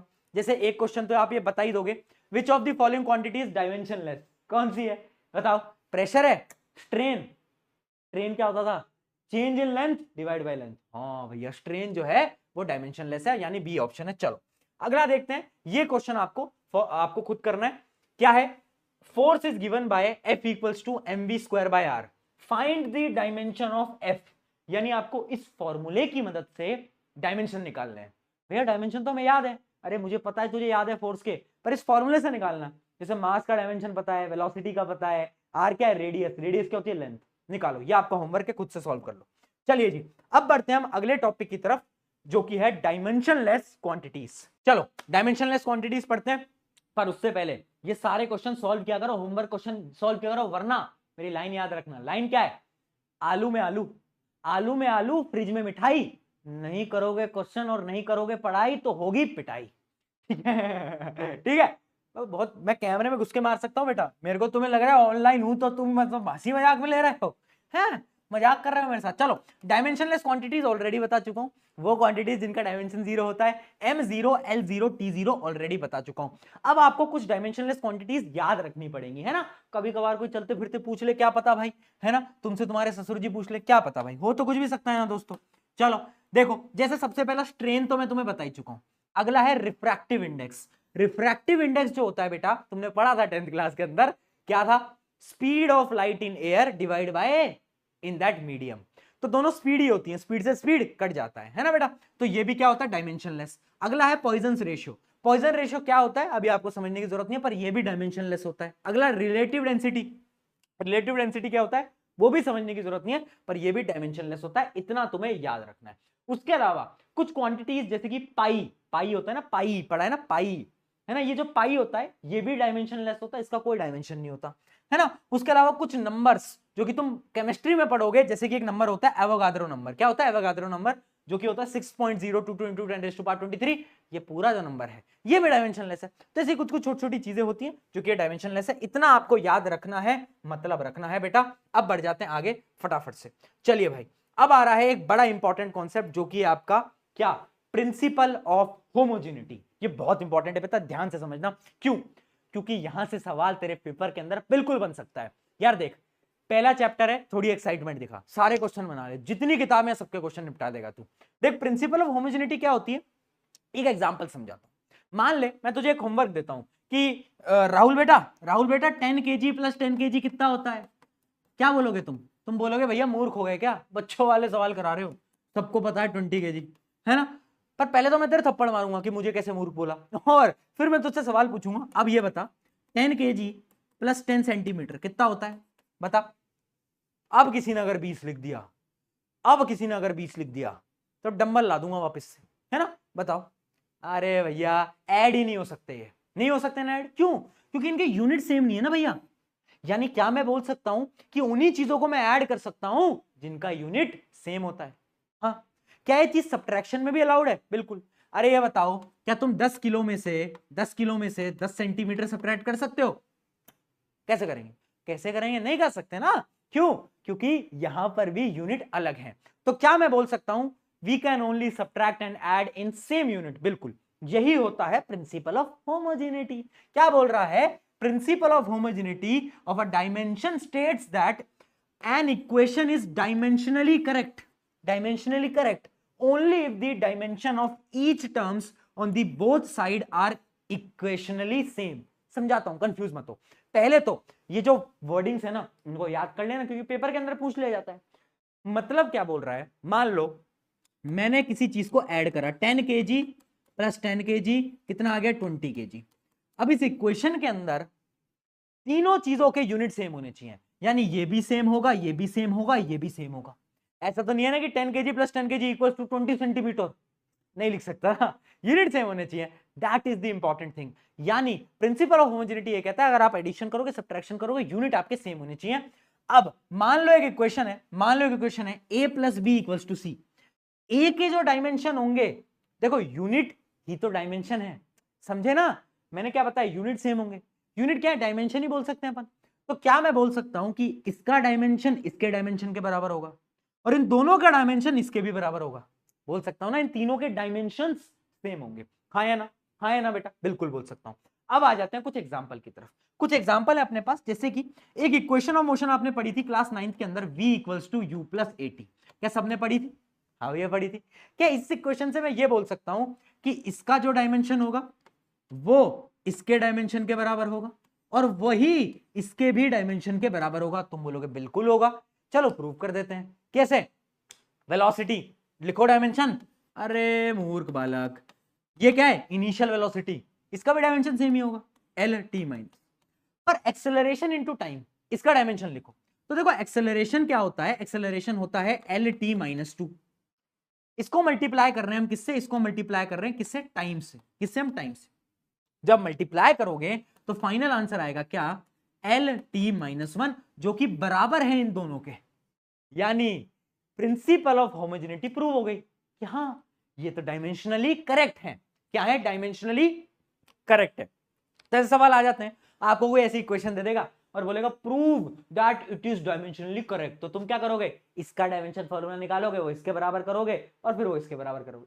सिंपल। कुछ क्वेश्चन करते हैं और क्लैरिटी मिलेगी और मजबूत हो पाएंगे अपन। चलिए जी, कुछ सवाल लगाया जाए बेटा, क्या कह रहे हो? आ जाओ सवाल लगाते हैं। क्या है? Using dimension analysis check the correctness of the following equation. आपको चेक करके बताना है क्या ये इक्वेशंस करेक्ट है या नहीं है। ठीक है, कौन कौन सी इक्वेशन में से आपको करेक्ट दिखाई दे रही है, जल्दी से एक बार चेक करके बताएंगे। चेक करके बताएंगे। जैसे कि मैंने इसको चेक कर लेता हूं मैं, है ना, s equals to u t plus half a t square. क्या ये इक्वेशन ये बता रही है कि जो s का डायमेंशन होगा वो इसके बराबर होगा और वही इसके बराबर होगा, ये बता रही है ना? तो चलो भाई, s का डायमेंशन तो होता है l, सिर्फ l। डिस्प्लेसमेंट सिंपल l ना भाई, m0 t0, भूल जाओ। u इंटू टी कितना होता है? अच्छा, u होता है l1 और t की पावर -1, है ना, और t से मल्टीप्लाई कर रहे हैं यानी टाइम से मल्टीप्लाई कर रहे हैं, तो यानी यहां पर भी क्या हो जाएगा? t 0 हो जाएगा, तो ये भी क्या आ गया? l के बराबर आ गया। बहुत बढ़िया। अब इसको देखते हैं, हाफ ए टी स्क्वायर। देखो जो कांस्टेंट होता है भूल जाओ, जैसे वो तुम्हें भूल गई थी बेटा वैसे ही कांस्टेंट को भी तुम भूल जाया करो, है ना, उसी तरीके से जैसे वो भूल गई थी। ठीक है, चलो ए टी स्क्वायर। अब देखो एक्सेलरेशन का यूनिट तुम्हें पता है जो कि होता है, बोलो, बहुत बढ़िया। अब यहां पर टी स्क्वायर है तो ये दोनों मल्टीप्लाई होंगे तो ये 0 हो जाएगा, यानी यहां पर भी क्या आ गया? एल आ गया, यानी ये डायमेंशनली करेक्ट है। ये डायमेंशनली करेक्ट है। तो ऐसे आपको डायमेंशनल करेक्टनेस बाकी क्वेश्चंस की चेक करनी होती है। ऐसे आप क्वेश्चन है, इसकी भी आप ऐसे चेक करोगे, इसकी ये इसके बराबर होगा और ये इसके बराबर होगा। ये बहुत इंपॉर्टेंट चीज है ना, इनको आप चेक कर सकते हो खुद से। सेम टाइप के ज्यादा क्वेश्चन करने का कोई सेंस नहीं है। हम बढ़ते हैं अगले टाइप के क्वेश्चन की तरफ, जो कि है आपकी स्क्रीन के ऊपर ये। चलो भाई, 1 करोड़ रुपए के लिए सवाल आ गया बेटा, फटाफट से सॉल्व करके बताओ। चलो जल्दी से, कर पाए कोई सॉल्व? अच्छा, तुम्हें ऐसा नहीं लगता कि 11th क्लास 10th से कभी कभार कितनी अलग हो जाती है ना? इसी वजह से मैं बोलता हूं, एक बात याद रखना, 10th की मार्कशीट और 10th का प्यार कभी जिंदगी में काम नहीं आता। ठीक है, दोनों की वैल्यू 0 होती है, समझना बात को? हाँ बहुत बढ़िया। अब तुम 11th में आ गए ना, अब तुम्हें सच्चाई पता चली होगी जीवन की। चलिए देखते हैं। Let us consider an equation half m b square equals to m g h, है ना? क्या बोल रहा है? Check whether this equation is dimensionally correct. देखो कांस्टेंट को तो भूल जाओ, m और v स्क्वायर है ना? v स्क्वायर क्या है? L T minus one. इसका मैं क्या करूं? इसका मैं स्क्वायर कर देता हूं। ठीक है, ये बराबर होना चाहिए किसके? M g H. m क्या है? मास। अच्छा, g क्या है? Acceleration due to gravity. तो जो एक्सेलरेशन होगा वही तो g होगा, यानी L2 माइनस टू, है ना, LT माइनस टू। और h क्या है? हाइट। हाइट यानी लेंथ। चलिए जी, अब इसको चेक कर लेते हैं। तो ये आ जाएगा आपका क्या? m1 L की पावर 2 t की पावर -2। क्या ये बराबर आएगा? देखते हैं। यहां पर आ गया m की पावर 1, मल्टीप्लीकेशन हो गया l की पावर 2 और t की पावर -2। क्या है? दोनों चीजें बराबर आ गई बेटा? बिल्कुल आ गई। इसका ये मतलब है डायमेंशनली करेक्ट है। समझ गए ना? कुछ नया तो नहीं है। डायमेंशनली करेक्ट ऐसे ही चेक करते हैं बेटा अपन, और कुछ इसमें नया नहीं होता। जैसे ये क्वेश्चन मैं आपको दिखाता हूं, ये बहुत बढ़िया सवाल है बेटा, ध्यान से देखना इसको। क्या बोल रहा है? इफ x इक्वल्स टू, ओहो x की बात है फिर आ गई, x equals to AT plus BT square. क्या बोल रहा है? x equals to AT plus BT square, है ना, जिसमें x जो है वो तो डिस्टेंस है। मैंने कहा बहुत बढ़िया। अच्छा, जो t है वो टाइम है। मैंने कहा बहुत बढ़िया। तो ये बोल रहा है कि तुम यूनिट बताओ किसके? Then the unit of b। तुम b का क्या करो? यूनिट बताओ। अब समझना, इसका जो डायमेंशन होगा वो इसके डायमेंशन के बराबर होगा और वही इसके डायमेंशन के बराबर होगा। अच्छा, ये क्या है? डिस्टेंस। तो डिस्टेंस का क्या होता है, अरे बोल दो यार, क्या होता है, यही होता है। क्या ये बराबर होगा ए जो हमें निकालना है इनटू ये क्या है टी क्या है, टाइम, बहुत बढ़िया। और यही बराबर होगा किसके, बी जो कि हमें निकालना है इनटू यहां पर क्या है टी स्क्वायर। बताओ जी क्या तीनों चीजें बराबर होंगी, जल्दी देखकर बताओ क्या तीनों चीजें हमारी बराबर होंगी, बिल्कुल बराबर होंगी भैया, इसमें तो कोई सोचने वाली बात नहीं। ठीक है, अब दोनों के निकालते हैं, ए और बी दोनों के डायमेंशन निकालेंगे। देखो सबसे पहले इस टी को यहां पर ले जाओ, तो ए का जो डायमेंशन आ जाएगा वो कितना आ जाएगा, एल टी माइनस वन, ये तो ए का आ गया। अच्छा बी का क्या आएगा, देखते हैं बेटा, बी किसके बराबर है, एल के बराबर है, तो इस टी को यहां पर ले आओ, तो बी का जो डायमेंशन आ जाएगा वो देखना कितना आएगा, एल टी की पावर माइनस टू, ये डायमेंशन है। अब इसका यूनिट बताओ, एल क्या है, लेंथ, लेंथ किस में काउंट होती है, मीटर या किलोमीटर, जो भी क्वेश्चन में दे रखा है, यहां पर हमें किलोमीटर दे रखा है, मैंने कहा ठीक है। और ये क्या है, टाइम का स्क्वायर, तो हम बोल सकते हैं किलोमीटर पर सेकंड स्क्वायर, क्या हम ये बोल सकते हैं, बिल्कुल बोल सकते हैं। तो बी का आपका आंसर आ गया है ना, तो डायमेंशन निकालने से यूनिट भी क्लियर हो जाता है। ओके जी, ओके जी, ओके जी, क्या ये समझ में आ रहा है मूर्ख वालों को, ऐसा तो नहीं दिमाग के ऊपर से करके जा रहे हैं। इसका एक क्वेश्चन तुम खुद ट्राई भी कर सकते हो, है ना, मतलब बहुत सारे क्वेश्चन है इसके तो वैसे, पर इतने इनफ है, इससे ऊपर सवाल नहीं आते पेपर के अंदर। चल अब बढ़ते हैं अगले टॉपिक की तरफ, जो कि इस चैप्टर का सबसे टफ टॉपिक माना जाता है। पर व्हाई टू फियर व्हेन प्रशांत भैया इज हियर, मैं हूं ना यार, मैं देख लूंगा। देख टफ टॉपिक का नाम क्या है, टफ टॉपिक का नाम है एप्लीकेशन ऑफ डायमेंशन एनालिसिस। अभी तक जब अपन कर रहे थे इस प्रोसेस को अपन डायमेंशन एनालिसिस बोलते हैं, कि हम दोनों तरफ डायमेंशन चेक करते हैं, है ना। इसका एक बहुत बड़ा एप्लीकेशन है जिसमें बहुत टफ सवाल आते हैं, करा दूंगा। उसका नाम है डिराइविंग फॉर्मूला, यानी हम किसी भी फॉर्मूले को डिराइव कर सकते हैं। हाँ सही में, हाँ कर सकते हैं, पूरा फॉर्मूला नहीं बट हम डिराइव कर सकते हैं। कैसे, एग्जांपल लेते हैं भैया। एग्जांपल क्या है, क्वेश्चन में जैसे गिवन होगा, derive the formula of the time period of the simple pendulum. Pendulum का टाइम पीरियड निकालो, पेंडुलम में से लटक लटक लटक, हाँ पेंडुलम का टाइम पीरियड निकालो। और क्वेश्चन में हमें क्या गिवन है कि जो टाइम पीरियड है वो किन किन चीजों पर डिपेंड करता है। देखो बेटा, हमें क्वेश्चन में गिवन होता है कि पेंडुलम का time period given depends upon two thing. पहली चीज क्या है, लेंथ, कितना लंबी लेंथ है। दूसरा, एक्सेलरेशन ड्यू टू ग्रेविटी। अब स्टेप बाय स्टेप प्रोसेस बता रहा हूं, थोड़ा टफ होगा पर मजा आ जाएगा। देखो करना क्या है, हमें पता है टाइम पीरियड जो है वो किन दो चीजों से रिलेटेड है, जी और एल। पर हमें ये नहीं पता कि जी की पावर क्या होगी, एल की पावर क्या होगी, क्या डायरेक्टली प्रोपोर्शनल है, इनवर्सली प्रोपोर्शनल है। तो अपन क्या बोलते हैं, t is directly proportional to l की पावर एक्स मान लिया और जी की पावर मैंने वाई मान ली। पावर मान ली ना मैंने ऊपर, ये अज्यूम करना रहता है। क्या करना होता है, assume, step by step process है, सारे क्वेश्चन ऐसे होंगे। मैंने अज्यूम कर लिया क्योंकि मुझे नहीं पता, एक्स 1 भी आ सकता है, 2 भी आ सकता है, वाई भी 1 2 कुछ भी आ सकता है। ठीक है, अब इस कांस्टेंट को हटाने के लिए मैं यहां पर एक, ये प्रोपोर्शनलिटी को हटाने के लिए मैं कांस्टेंट लगा लेता हूं। क्या आ गया, एल की पावर एक्स और जी की पावर वाई, है ना। अब ये कांस्टेंट है बेटा, अब मैं क्या करूंगा, डायमेंशन एनालिसिस करूंगा। डायमेंशन एनालिसिस क्या कहता है, इसका जो डायमेंशन है वो बराबर होगा इनके डायमेंशन के, क्योंकि ये तो कांस्टेंट है, कांस्टेंट की तो कोई वैल्यू नहीं होती, जैसे कि तुम्हारी वैल्यू भी नहीं है, उसके जीवन में, मेरे जीवन में तो है ना, मेरे लिए तुम प्यारे लोग। ठीक है, तो टाइम का आ गया टी, है ना, इसको भूल जाओ। अच्छा ये बताओ एल क्या होता है, लेंथ, है ना, एल लिख देता हूं, इसकी पावर में एक्स लगा देता हूं, है ना। अगला देखो जी, acceleration due to gravity. Acceleration क्या होता है, एल टी माइनस टू, और इसकी पावर क्या है, पावर है वाई। ठीक है, अब मैं क्या करूंगा, देखते चलना बेटा, बहुत बहुत इंपॉर्टेंट है।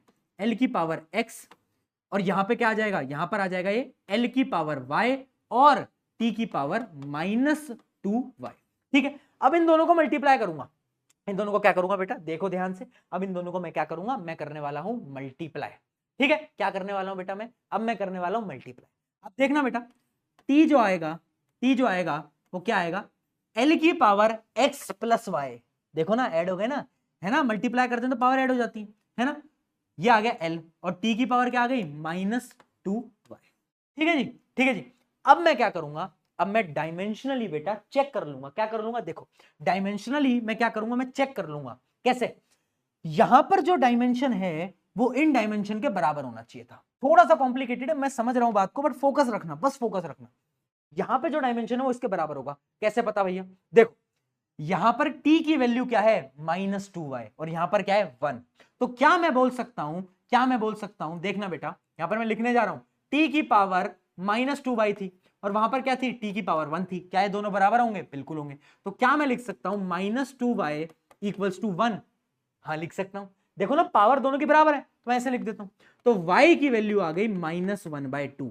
क्या y की वैल्यू ये आ गई, आ गई। अब x की वैल्यू कैसे निकालें? तो यहां पर ध्यान से देखना, l की वैल्यू क्या है, x प्लस वाई। यहां पर क्या कोई l है, नहीं है, यानी यहां पर l की वैल्यू है 0 और यहां पर l की वैल्यू है x प्लस वाई। तो क्या मैं लिख सकता हूं 0 equals to x plus y? हाँ भैया लिख सकते हो। y की वैल्यू हमारे पास आ गई है, सॉल्व होके आ गई है ना। 0 इक्वल्स टू x माइनस 1/2, इसको यहां पर ले जाओ तो जो x की वैल्यू आ गई वो आ गई 1/2। x की वैल्यू आ गई 1/2। अब देखो x भी आ गया, y भी आ गया, यानी दो चीजें आ गई। अब आते हैं वापस से क्वेश्चन की तरफ। क्वेश्चन में मैंने क्या लेट करा था, ये थी मेरी इक्वेशन, है ना। तो मैंने क्वेश्चन में अब यहां पर x और y की वैल्यू पुट कर देता हूं, है ना। तो मैं लिखने जा रहा हूं बेटा time period equals to k, जो कि कांस्टेंट है। l की वैल्यू क्या आई, अरे बोलो यार, l की पावर आ गई 1/2, है ना। और g की वैल्यू क्या आई, -1/2। -1/2 का मतलब है कि g की वैल्यू यहां पर नीचे ले जाता हूं और 1/2। अच्छा 1/2 का मतलब क्या होता है, रूट। क्या होता है, रूट। तो क्या मैं इसको लिख सकता हूं t equals to k root l by g, क्योंकि दोनों की पावर 1/2 थी, तो मैंने क्या करा, रूट लगा दिया। क्लियर? क्या ये हमारा फॉर्मूला डिराइव होके आया, बिल्कुल। और यही फॉर्मूला होता है time period of an pendulum. बस यहां पर k की वैल्यू हम निकाल नहीं सकते, पर आप बाद में जाके पढ़ोगे, इस k की वैल्यू होती है 2π। k की वो याद करने की जरूरत नहीं, आपको बस इतना निकालना है। आया समझ में? क्या करा, मुझे पता है कंफ्यूजन हुई होगी, एक बार फिर देख लो फटाफट से क्या करा हमने इसके अंदर। इसका एक और क्वेश्चन कराऊंगा, टेंशन मत लो। क्या करा, मुझे पता चला दो चीजों से रिलेशन है। दो चीजें क्या है, एक है लेंथ, दूसरी है जी। मैंने पावर मान ली एक्स वाई, ठीक है भाई। कांस्टेंट लगा दिया मैंने यहां पर के, है ना। अब मैं क्या करूंगा, डायमेंशन एनालिसिस, यानी दोनों डायमेंशन बराबर होने चाहिए। इसका डायमेंशन टी है, इसके डायमेंशन मैंने निकाल दिए, तो वो आ गए एल की पावर एक्स प्लस वाई और टी की पावर -2y। मुझे पता है यहां पर डायमेंशन टी का 1 है और यहां पर -2y है, दोनों बराबर होने चाहिए। इक्वेशन बना दी, y की वैल्यू आ गई। मुझे पता है यहां पर l का डायमेंशन कछु नहीं है, 0 है, पर यहां पर x प्लस वाई है, तो x प्लस वाई की वैल्यू किसके बराबर हो जाएगी, 0 के। अब ये दोनों वैल्यू आ गई, बस मैंने पुट कर दिया, आंसर आ गया। ये क्वेश्चन बेटा बहुत इंपॉर्टेंट होते हैं। इन क्वेश्चंस के अंदर हमें क्या करना होता है, बेसिकली हमें डिराइव करने रहते हैं, है ना, हमें फॉर्मूलाज डिराइव करने रहते हैं। एक अगला क्वेश्चन जो कि मैं आपको अभी प्रैक्टिस कराता हूं, इस क्वेश्चन को एक बार देखो फटाफट से। चलो कोई कोई सॉल्व कर पाया, देखते हैं। Using dimension analysis derive the formula that relate centripetal force. क्या बोल रहा है, सेंट्रीपिटल फोर्स तीन चीजों से रिलेटेड है, एक है मास, एक है रेडियस, एक है वेलोसिटी। तीन चीजें हैं। हम क्या लिखेंगे बताओ, डायरेक्टली प्रोपोर्शनल टू m की पावर x, ठीक है, रेडियस y, वेलोसिटी z। क्या करा मैंने, m की पावर x ले ली, r की पावर, ये r है बेटा, ये r है, इसको हमने y ले लिया, उसके पावर z ले ली, ठीक है। अब डायमेंशनली दोनों सेम होने चाहिए, है ना। पहले हम क्या बोलेंगे, हम यहां पर एक कांस्टेंट लगा देंगे k mx ry और v की पावर z। अब हम क्या सोचेंगे, इनको डायमेंशनली अपन करेक्ट है, हमें पता है। अच्छा फोर्स का डायमेंशन क्या होता है बेटा, लिखो m1 l1। अरे अब तो याद हो गया होगा, मैंने 10 बार बोल दिया, 10 बार, अब तो याद हो गया होगा, है ना। चलो अब यहां पर क्या है, देखो मास, है ना, m की पावर बोलो x, ठीक है, मल्टीप्लाई करेंगे, ये क्या है, डिस्टेंस, ये क्या है, डिस्टेंस, है ना। तो ये आ जाएगा आपका कितना, l की पावर y। अच्छा ये बताओ वेलोसिटी का क्या होता है, वेलोसिटी का क्या यूनिट होता है, वेलोसिटी का होता है आपका बोलो एल टी -1, है ना। पर इसकी पावर क्या है, z, तो z से क्या होंगे, मल्टीप्लाई होंगे, यानी हो जाएगा l की पावर z और t की पावर -z, है ना। तो इनको अपन मल्टीप्लाई कर देते हैं किससे, l की पावर z से और t की पावर -z से। ठीक है जी, आ रहा है समझ में, खुद से सॉल्व करो, हाँ ठीक है। अब इसको और सॉल्व करते हैं, मल्टीप्लाई करते हैं, तो यहां पर आ जाएगा क्या, देखो m की पावर x, ये l दोनों मल्टीप्लाई में है, तो क्या हो जाएंगे, ऐड हो जाएंगे, एल वाई प्लस जेड और t की पावर -z। ठीक है जी, ये फाइनल हमारा आ गया। ये जो डायमेंशन है ये इसके बराबर होना चाहिए, बराबर होना चाहिए। अब देखो यहां पर टाइम क्या है, -z, यहां पर टाइम क्या है, -2, तो क्या मैं बोल सकता हूं -z इक्वल्स टू -2, बिल्कुल बोल सकता हूं, माइनस से माइनस कट गया, z की वैल्यू आ गई बेटा 2। क्या आ गई, z की जो वैल्यू आ गई वो आ गई 2, सिंपल, ठीक है, z की वैल्यू आ चुकी है। अच्छा x की वैल्यू क्या आएगी, देखो यहां पर 1, यहां पर x, तो x की वैल्यू आ गई अपनी 1, बहुत बढ़िया, z भी आ गया, ये भी आ गया। अच्छा अब ये बचा y, तो देखो यहां पर y प्लस z की वैल्यू किसके बराबर होगी, 1 के बराबर होगी, बताओ यहां पर 1 है, z की वैल्यू मुझे पता है जो कि है 2, है ना, जो कि है 2, पता है ना, अरे पता है नहीं पता, पता है ना। तो देखना बेटा, यहां पर 1 है, इसको इधर ले जाएंगे तो y की वैल्यू आ जाएगी -1। कितनी आ गई? -1। क्या यही आया? यानी एक्स वाई जेड तीनों की वैल्यू आ गई है। अब मुझे कुछ नहीं करना है, इसी फॉर्मूले में मुझे अब पुट कर देना है ना। देखो बेटा, अब मैंने क्या क्या निकाला, फोर्स इक्वल्स टू कांस्टेंट के इनटू मास। क्या आया? मास का आया x1। देखो x की वैल्यू क्या आई? 1। ठीक है भाई। अच्छा, वेलोसिटी की क्या आई? z क्या है? z की वैल्यू आई 2। यानी मैं लिख सकता हूं mv², है ना, m की तो पावर 1 ही है, v आ गया स्क्वायर। और देखना यहां पर रेडियस क्या आया? -1, है ना, रेडियस क्या आया? -1। तो क्या फाइनली मैं इसको लिख सकता हूं F इक्वल्स टू के, देखना, mv² divide by r। Divide by r क्यों करा? r को नीचे ले गया ना, -1 थी। यही फॉर्मूला होता है आपका सेंट्रीपिटल फोर्स का। अब यहां पर जो कांस्टेंट है के, इसकी वैल्यू हम नहीं निकाल सकते भैया, डायमेंशन फॉर्मूला से हम नहीं निकाल सकते कांस्टेंट की वैल्यू। ठीक है, तो ये आपका आ गया, समझे? ऐसे क्वेश्चंस को हम डिराइव कर रहे होते हैं। बहुत सिंपल है बेटा, थोड़ी बहुत प्रैक्टिस करोगे तो हो जाएंगे। ये क्वेश्चन मैं आपको होमवर्क दे रहा हूं, स्क्रीनशॉट ले लेना, है ना। ये क्वेश्चन वही सेम है। हमें क्या करना है? हमें फ्रीक्वेंसी का फॉर्मूला निकालना है। फ्रीक्वेंसी 3 चीजों पर डिपेंड कर रही है। एक टेंशन पे, टेंशन क्या होती थी? दिमाग पे टेंशन। सोचो टेंशन का क्या फॉर्मूला होता था, दिमाग लगाओ, है ना। किस किस को पता है कमेंट में मुझे बताना, टेंशन का क्या फॉर्मूला होता है ना। Linear mass density, mass density क्या होती है, और अगला है आपका लेंथ। तो 3 चीजों से हमें क्या करना है? डिराइव करना है। चलो इसको ट्राई करना बेटा, है ना। चलिए, यहां पर आपका ये भी समाप्त हो गया। अच्छा ये बताओ, डायमेंशन एनालिसिस की लिमिटेशंस क्या है? क्या लिमिटेशन है? सबसे पहली चीज तो हम कांस्टेंट की वैल्यू नहीं निकाल सकते, यानी हम एग्जैक्ट फिजिकल क्वांटिटी नहीं निकाल सकते, है ना। कांस्टेंट आ रहा था ना के, उसकी वैल्यू हम निकाल ही नहीं सकते। तो एक एक करके इसके वो देखते हैं limitation. Cannot find the dimensionless quantities. कुछ क्वांटिटीज डायमेंशनलेस होती हैं, उनको हम नहीं निकाल सकते, जैसे कि कांस्टेंट, वो डायमेंशनलेस है ना। अगला, cannot be applied on non algebraic functions. यानी कुछ ऐसे फंक्शंस होते हैं जैसे कि ट्रिग्नोमेट्री वगैरह, उसके अंदर हम डायमेंशन फॉर्मूले को यूज नहीं कर सकते। अगली चीज, इग्नोर क्वांटिटी नेचर, यानी आपको डायमेंशन फॉर्मूला ये नहीं बताता कि आपकी जो क्वांटिटी आई है, जो फॉर्मूला आया है, वो वेक्टर क्वांटिटी या स्केलर क्वांटिटी है, वो नहीं बताता। इनको याद कर लेना बस, एक एक दो दो तीन तीन पॉइंट को। Fails if quantity depend upon more than 3 variable, यानी अगर आपकी क्वांटिटी 3 से ज्यादा वेरिएबल पे डिपेंड करती है। यानी अभी हमारी जो हमने क्वेश्चन देखा उसमें 3 चीजें थी, यही 3 चीजें थी ना, है ना। इन 3 चीजों पे डिपेंड कर रहा था। अगर यहां पर 4 वेरिएबल हो जाते, नहीं कर सकते सॉल्व। ठीक है, लिमिटेशन है उसकी वो। Last, can not derive equation containing addition और सब्ट्रैक्शन, यानी हम यहां से ऐसे 3 चीजों को जब हम मल्टीप्लाई कर रहे हैं ना, ऐसी चीजों को तो हम निकाल सकते हैं, पर हम एडिशन और सब्ट्रैक्शन वाली चीजों को हम नहीं निकाल सकते। ठीक है, ये कुछ 5 लिमिटेशन है बेटा, याद कर लेना एक एक करके। बस ये कभी कभार पेपर के अंदर पूछ लेता है कि लिमिटेशंस बताओ, है ना, वैसे ज्यादा नहीं पूछा जाएगा। चलिए, बहुत सही, आ गया समझ में। अब बढ़ते हैं हमारे अगले टॉपिक की तरफ, जो कि है सिग्निफिकेंट फिगर। फटाफट से हेडिंग डालेंगे, सिग्निफिकेंट फिगर। ठीक है जी, ठीक है जी, चलो, है ना। सिग्निफिकेंट फिगर, नंबर की बात हो रही है बेटा, फिगर वो वाली नहीं, है ना, वो वाली नहीं, है ना। लड़के खुश हो जाते हैं सुन के, हाँ। देखो बेटा, एक चीज याद रखना, एक चीज याद रखना, तुम्हारे भी वो कुछ दोस्त होते हैं ना, जो कि मतलब कुछ लड़के होते हैं, उन पे खूबी होती है, वो किसी भी लड़के से, लड़की से जाके बात कर लेते हैं। नोट करा है तुमने? कुछ ऐसे लड़के होते हैं जो कि जाएंगे एक बार में लड़कियों से बात कर लेंगे, लड़कियों के फ्रेंड बन जाते हैं, जिनको बोलते हैं बेस्टी, है ना, बेस्टी। और बाकी लड़के उसको क्या बुलाते हैं, वैसे तुम्हें पता ही है ना। तो यानी तुम्हें बेस्टी नहीं बनना है, तुम्हें बेस्टी बनना है अपनी पढ़ाई के साथ, है ना। क्योंकि इस समय पर पढ़ाई पे फोकस करना जरूरी है यार। 11th में आ गए हो, बड़े हो गए हो, अब थोड़ा सा फोकस करेंगे अपन, है ना। बाकी सारी चीजें बाद में। चलो, सिग्निफिकेंट फिगर देखते हैं। सिग्निफिकेंट फिगर क्या है? कुछ नहीं है, कुछ ऐसी फिगर्स, यानी कुछ ऐसे नंबर्स जो कि सिग्निफिकेंट है, यानी हमारे लिए इंपॉर्टेंट है। एक एग्जांपल देता हूं, तुम शॉक हो जाओगे। इसके अंदर पता है कितनी सिग्निफिकेंट फिगर है? 1 2 3।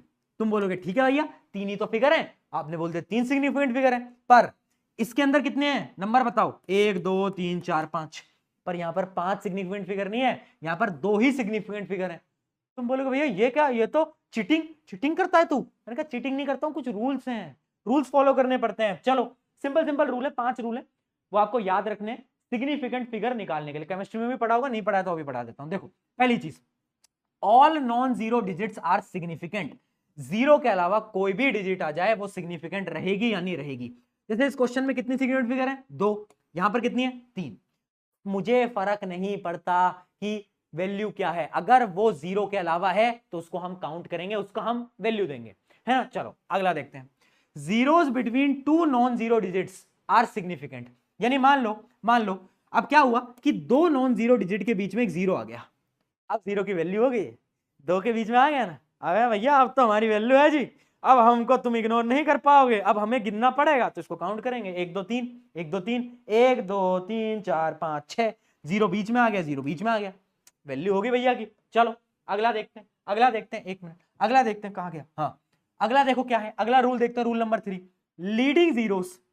देखना समझने की कोशिश करना, अगर किसी भी क्वेश्चन में सिग्निफिकेंट फिगर से पहले जीरोस हैं, उनको हम वैल्यू नहीं देते, हम कहते हैं तू पहले आ गया सिग्निफिकेंट फिगर से, बाद में आना, अगर बाद में आएगा तो वैल्यू करेंगे, पर पहले नहीं करते यार अपन वैल्यू, ठीक है। तो देखो जैसे कि 0 पॉइंट पहले आ गया 0, भूल जाओ इसको, यहां पर 1 2 3 इनको भूल जाओ, सिर्फ 3 ही सिग्निफिकेंट फिगर होंगी, समझ रहे हो। यहां पर देखो ये दो पहले आ गए, इनकी कोई वैल्यू नहीं है, पर ये बीच में, जब बीच में वो खुश है, इसकी वैल्यू तो है, तो यहां पर कितने होंगे 1 2 3 4, कितने एसएफ होंगे, एसएफ क्या होता है सिग्निफिकेंट फिगर, मैं शॉर्ट फॉर्म एसएफ यूज करूंगा, ठीक है, 4 हो गए। ये हो गया रूल नंबर 4। अब रूल नंबर देखना, अगला रूल नंबर क्या है, ये भी बड़ा सिंपल है, डेसिमल पॉइंट्स आर सिग्निफिकेंट, यानी अगर हम कहीं डेसिमल लगा देते हैं ना और उसके बाद अगर 0 आ रहा है तो फिर उसकी वैल्यू बढ़ जाती है। जैसे कि मैं आपको बताता हूं, क्वेश्चन देखना, 210 कितने सिग्निफिकेंट फिगर है, 1 2, इसको काउंट नहीं करेंगे, क्यों नहीं करेंगे, मैंने क्या बताया, 0 अगर पहले आ रहा है तो भी वैल्यू नहीं देंगे, बाद में आ रहा है तो भी वैल्यू नहीं देंगे, बीच में अगर आ रहा है तो वैल्यू दे देंगे, है ना। बाद में आ रहा है, कितने काउंट करेंगे, एसएफ कितने हैं, 2 एसएफ है ना। पर अगर यही क्वेश्चन में पॉइंट लग जाए, क्या लग जाए, डेसिमल लग जाए, जैसे कि 2.10, तो अब इस जीरो की वैल्यू भैया करनी पड़ेगी, क्योंकि पॉइंट लग गया भैया, है ना। तो पॉइंट के बाद अगर आपका 0 आ रहा है तो भैया 0 की इज्जत करनी होती है, जरूरी होता है। तो इसमें कितने आ गए, 3 एसएफ। अब देखो पॉइंट के बाद 0 आ रहा है तो 1 2 3 4, है ना, 1 2 3 4 5, पॉइंट के बाद अगर 0 आ गया तो 0 की इज्जत करनी पड़ती है ना।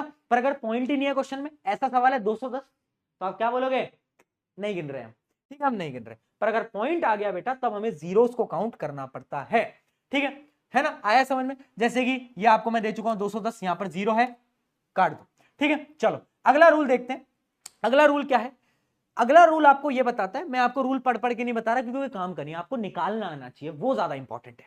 तो देखो जैसे कि ये क्वेश्चन है 2.10, मैंने क्या बताया, पॉइंट के बाद अगर कोई 0 है तो उसको काउंट करेंगे, पॉइंट के बाद अगर कोई 0 है तो उसे काउंट करेंगे, पॉइंट के बाद अगर कोई 0 है तो उसे काउंट करेंगे।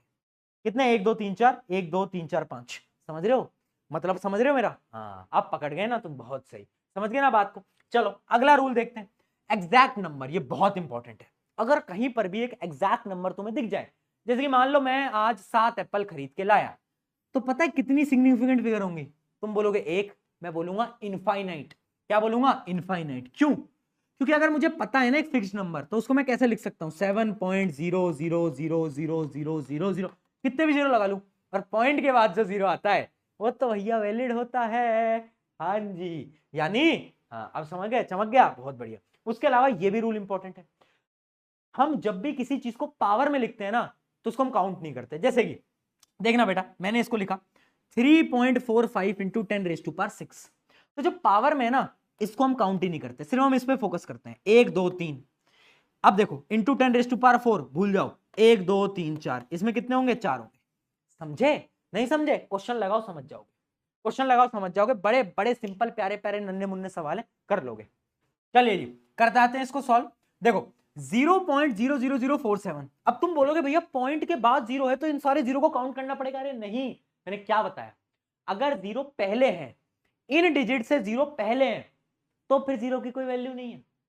हाँ ये क्या है, ये पहले हैं, इससे एक भी नॉन जीरो डिजिट नहीं आई है ना, तो मैं क्या बोलूंगा, ना इसकी वैल्यू, ना इसकी वैल्यू, ना इसकी वैल्यू, ना इसकी वैल्यू, सिर्फ इन दोनों की वैल्यू। कितनी सिग्निफिकेंट फिगर, 2। अगला देखते हैं, अगला देखो भैया, अगला देखो क्या है, ये 3 की तो वैल्यू थी, अब देखो पॉइंट के बाद आ गए 0 और पहले सिग्निफिकेंट फिगर्स आ गई, पहले ये वाली फिगर आ गई ना, तो अब 0 की इज्जत हो गई, ताली बजा दो भाई 0 के लिए, अब इसकी इज्जत हो गई, तो ओवरऑल कितने आ गए, 1 2 3 4 5। देखो अब इनकी कोई वैल्यू नहीं है, 1 2 3 भूल जाओ भैया, 1 2 3 4, इन चारों की वैल्यू होगी, है ना, तो इनका आ गया 4। अच्छा इसकी एक ट्रिक बता देता हूं अगर कंफ्यूज हो रहे हो तो, जब भी आपकी वैल्यू 1 से कम हो यानी लेस देन 1 हो तो हम जीरोस को काउंट नहीं करते हैं, यानी सिग्निफिकेंट फिगर से पहले वाले जीरोस को हम काउंट नहीं करते अगर वैल्यू 1 से छोटी है तो, ठीक है। अगर 1 से बड़ी है, अगर 1 से बड़ी है तो हम, और पॉइंट लगा रहे हैं, अगर हम पॉइंट लगा रहे हैं तो हम वैल्यूज को काउंट करेंगे। फॉर एग्जांपल 1 से बड़ी यानी 1.03, पॉइंट लगा दिया तो इस जीरो की वैल्यू हो गई, इसके कितने हो गए, 3 हो गए, है ना। या फिर 1.001, 1 2 3 4, समझ गए। चलो क्वेश्चन करोगे सॉल्व हो जाएगा। 11 स्टूडेंट, एग्जैक्ट नंबर कितना होगा, इनफाइनाइट। ये बताओ 9200 क्या कोई पॉइंट है, जब तक पॉइंट नहीं होता मैंने क्या बताया, जीरो हमें काउंट नहीं करने, पहले के जीरो से मतलब नहीं, आगे के जीरो से मतलब नहीं, बीच वाले जीरो से मतलब है अनटिल अनलेस पॉइंट लग जाए, डॉट लग जाए, डेसिमल लग जाए, ठीक है। तो इनको काटो, सिर्फ 2 ही होंगे। ये बताओ, बताओ इसकी तो कोई वैल्यू नहीं है, इज्जत नहीं है, है ना, है ना। जैसे तुम्हारी, जब तुम मैसेज करते रहते हो और रिप्लाई नहीं आता, कोई बात नहीं बेटा। देखो 1 2 3 कितने, 3, पॉइंट के बाद जीरो है, पॉइंट के बाद जीरो है तो काउंट करना पड़ता है भैया। चलिए जी आगे आते हैं और क्वेश्चन देखते हैं, है ना। Which of the following has 3 significant figure, इनमें से कौन सा ऐसा है जिनके पास 3 सिग्निफिकेंट फिगर है। अच्छा इसको देखो, 1 से कम है, 1 2 3, इसको भूल जाओ, ठीक है। 9 आ गया, अब 9 के बाद आ रहे हैं जीरोस, पॉइंट में जो बाद वाले जीरोस होते हैं उनको काउंट करते हैं, बताया था। तो यानी 1 2 3 इन तीनों को हम क्या करेंगे, काउंट करेंगे। तो ये आंसर सही है, 3 सिग्निफिकेंट फिगर है। इसको देखो, इसके पास कितनी है, 1 2 3, इस पे भी 3 है, बहुत बढ़िया बेटा। इसमें देखो, इसको भी काउंट नहीं करेंगे, इसको भी काउंट नहीं करेंगे, क्यों, क्योंकि पहले आ गया। पर पॉइंट लगने के बाद जो बाद में आता है उसको तो काउंट करते हैं। 1 2, इसमें आ गई 2, इसको चेक करो, 1 1 2 3, तो आ गए 4, 4 आ गए, बहुत बढ़िया। क्या है, मैटर क्लियर हुआ, सिस्टम समझ आया, जल्दी बताओ। कोई समस्या, कोई दुविधा, कोई समस्या, कोई दुविधा। जैसे कि आप इसका आंसर बताओगे मुझे चैट के अंदर, number of significant figure in 11.118, इसकी तो कोई वैल्यू नहीं है, 1 2 3 4 5 गाना नहीं गा रहा हूं बेटा, 5 आ गए, तो आंसर सी है। चलो जी अब आते हैं अपन राउंडिंग ऑफ की तरफ, जो कि बड़ा महत्वपूर्ण है, बड़ा इंपॉर्टेंट है, ध्यान से समझ बेटा। राउंडिंग ऑफ क्या होता है, बेसिकली हमें ना चीजों को राउंड ऑफ करना होता है। राउंड ऑफ के कुछ रूल्स होते हैं, बस 3 ही रूल है, मजा आ जाएगा, समझ आ जाएगा। जैसे कि मान लो, जैसे कि मान लो क्वेश्चन आ जाए, क्वेश्चन आ जाए कि 4.634 को राउंड ऑफ करो टू 3 सिग्निफिकेंट फिगर, तो आपको क्या करना है, सबसे पहले आपको देखनी है थर्ड सिग्निफिकेंट फिगर है कौन सी। पहली है ये, दूसरी है ये, तीसरी है ये, ठीक है। अब आपको क्या करना है, उससे आगे वाली चीज को देखना है। यहां पर क्या है, 4 है। अब रूल समझ लो बेटा, अगर थर्ड सिग्निफिकेंट से आगे वाला जो है वो अगर लेस देन 5 है, क्या है, लेस देन 5 है, तो आप क्या करोगे बेटा, तो आप कुछ नहीं करोगे, इसको tata bye bye goodbye कर दोगे और आंसर लिख दोगे 4.63, ठीक है। अगर ये मोर देन 5 होता, फॉर एग्जांपल ये होता 4.636, तो हम पता है क्या करते, इस 6 को हटाते और यहां पर +1 कर देते, तो ये कितना हो जाता, 4.64, ठीक है। अब तुम बोलोगे भैया ये सब छोड़ो, अगर ये 5 ही हो गया तो, यानी अगर ये 4.635 हो गया तो अब क्या करें, 5 से ज्यादा तो बता दिया, 5 से कम है तो बता दिया, अगर 5 है तब क्या करें, या तो फंस गए, मैंने कहा नहीं फंस रहे हो। देखो आप क्या करोगे, तुम अगर 5 है तो तुम 5 से पहली वाली डिजिट देखोगे, और यहां पर रूल है अगर वो डिजिट ऑड होगी तो तुम +1 कर दोगे, अगर इवन होगी तो छोड़ दोगे वैसे, ठीक है, सेम। यानी अब देखो इसमें क्या है, ऑड है ना, इससे पहली वाली डिजिट 3 है, 3 में क्या करोगे, +1 कर दोगे। अगर यहां पर 4 होता तो क्या करते, तो क्या करते, इस 5 को हटा देते, बाकी कुछ नहीं करते, 4.64 हो जाता, बस समझे। कुछ क्वेश्चन के साथ करते हैं, आ जाओ राउंड ऑफ करते हैं। चलो, round of the following into 3 significant figure, आपको इसको 3 सिग्निफिकेंट फिगर तक करना है। थर्ड सिग्निफिकेंट फिगर कहां है, 1 2 3, क्या करोगे, उससे अगली वाली वैल्यू देखोगे, इसको देखोगे, ये 4 है, कम है या नहीं है, कम है ना, तो यानी बस इनको भूल जाओगे और इसको लिख दोगे 1 2 3, बस आंसर आ गया, समझे। एक और देखते हैं। अच्छा इसमें कितनी सिग्निफिकेंट फिगर है, ये तीनों तो है ही नहीं, 1 2 3 4, है ना। तीसरी सिग्निफिकेंट फिगर कौन सी है, ये है।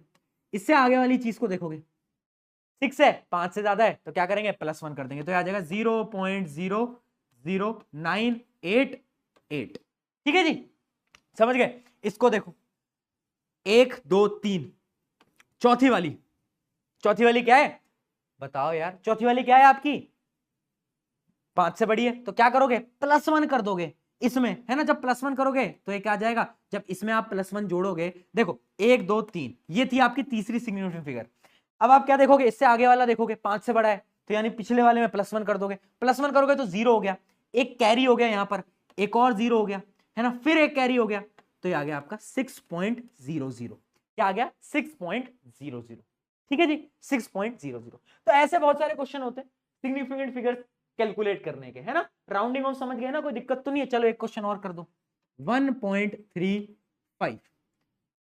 तो सिग्निफिकेंट फिगर के अंदर इसको राउंड ऑफ करो, पहली दूसरी, अगली क्या है 5। अब क्या देखोगे, पिछला वाला नंबर ऑड है या इवन है? ऑड है भैया। ऑड में क्या करते थे? +1। आया चमका, अब तो समझ गए होगे। चलो जी आगे बढ़ते हैं।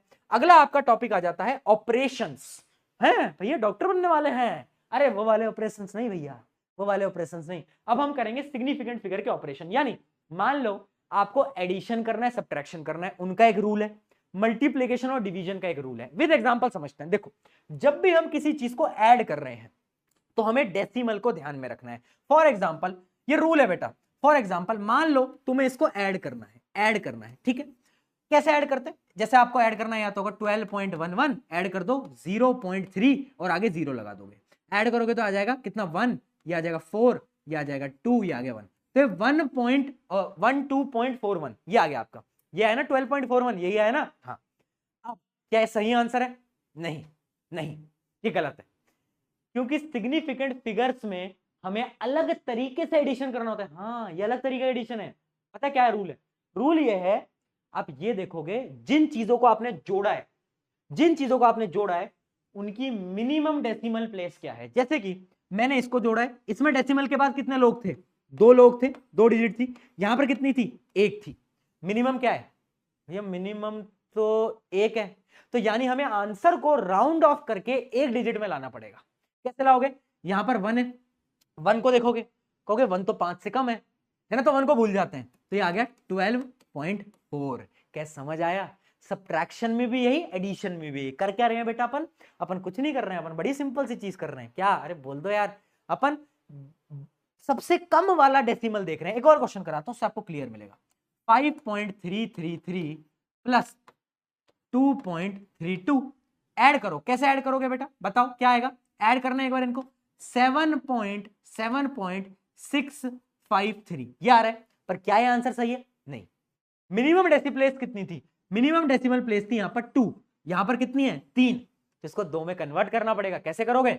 इसको देखोगे, ओ ये तो 5 से कम है, तो पीछे आओगे, ठीक है भैया 7.65। क्या अभी आंसर ठीक है? बिल्कुल ठीक है। एडिशन हो चाहे सब्ट्रैक्शन, ऐसे ही करना होता है, ये चीज क्लियर कर लो। अब बात करते हैं मल्टीप्लीकेशन की। मल्टीप्लीकेशन का थोड़ा सा नियम अलग है। फॉर एग्जांपल मल्टीप्लीकेशन में हमें क्या करना होता है, मैं एक एग्जांपल आपको देता हूं। जैसे कि 1.02 इंटू किससे मल्टीप्लाई कर लू? 1 से ही मल्टीप्लाई कर लेता हूं, ठीक है, 1 से कर लेता हूं। आंसर क्या आएगा? तुम बोलोगे भैया आंसर आएगा 1.02, पर क्या ये आंसर सही है? मल्टीप्लीकेशन और डिवीजन के लिए अलग तरीका है बेटा, समझ लो। डेसिमल नहीं देखते यहां पर। यहां पर क्या देखेंगे?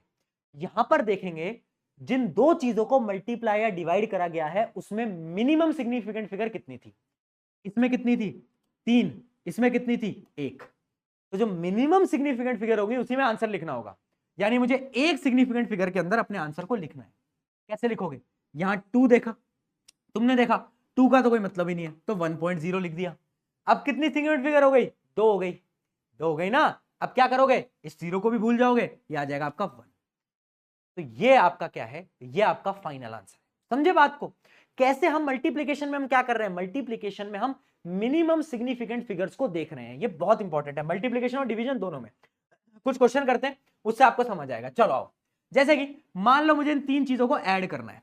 इन 3 चीजों को एक बार ऐड करके बताना बेटा कितना आ रहा है, जल्दी से। कितना आएगा? इन 3 चीजों को एक बार ऐड करो फटाफट से, कितना आएगा?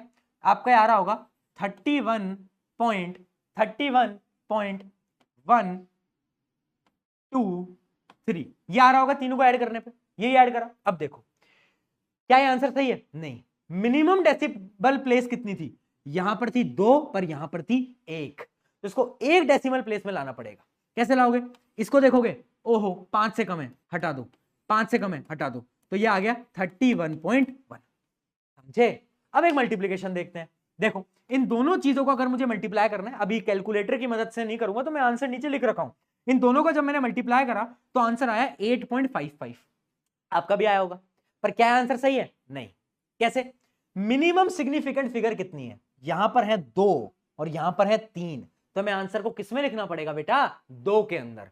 पर ये कितने में है? 3 में। तो मैं क्या करूंगा, यहां पर 5 है, ओहो 5 के पीछे अगर 5 होता है और पीछे और होता है तो क्या करता हूं? +1 कर देता हूं। तो आंसर कितना आ जाएगा? 8.6। चमका?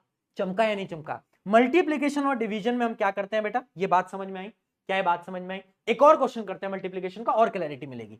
देखो एक्सप्रेस द रिजल्ट ऑफ 0.0 ऐसा, ये आपकी वैल्यू, इसको हम मल्टीप्लाई कर रहे हैं। मल्टीप्लीकेशन हमने करा, फाइनल आंसर आया ये। क्या ये आंसर सही है? मिनिमम सिग्निफिकेंट फिगर कितनी है? देखो यहां पर कितनी होंगी, यहां पर है, इनको तो भूल जाओ, 1 2 3, यहां पर है 3 और यहां पर है 2। कितने में लिखेंगे? 2 में। आंसर मुझे लिखना है 2 सिग्निफिकेंट फिगर के अंदर। आंसर को देखो, है ना, इन दोनों को काउंट करोगे? नहीं, ये होगी पहली सिग्निफिकेंट फिगर, ये होगी दूसरी, है ना, 2 के अंदर लिखना है। तो अब इससे पिछली वाले को मैं देखूंगा, क्या है नंबर? 5।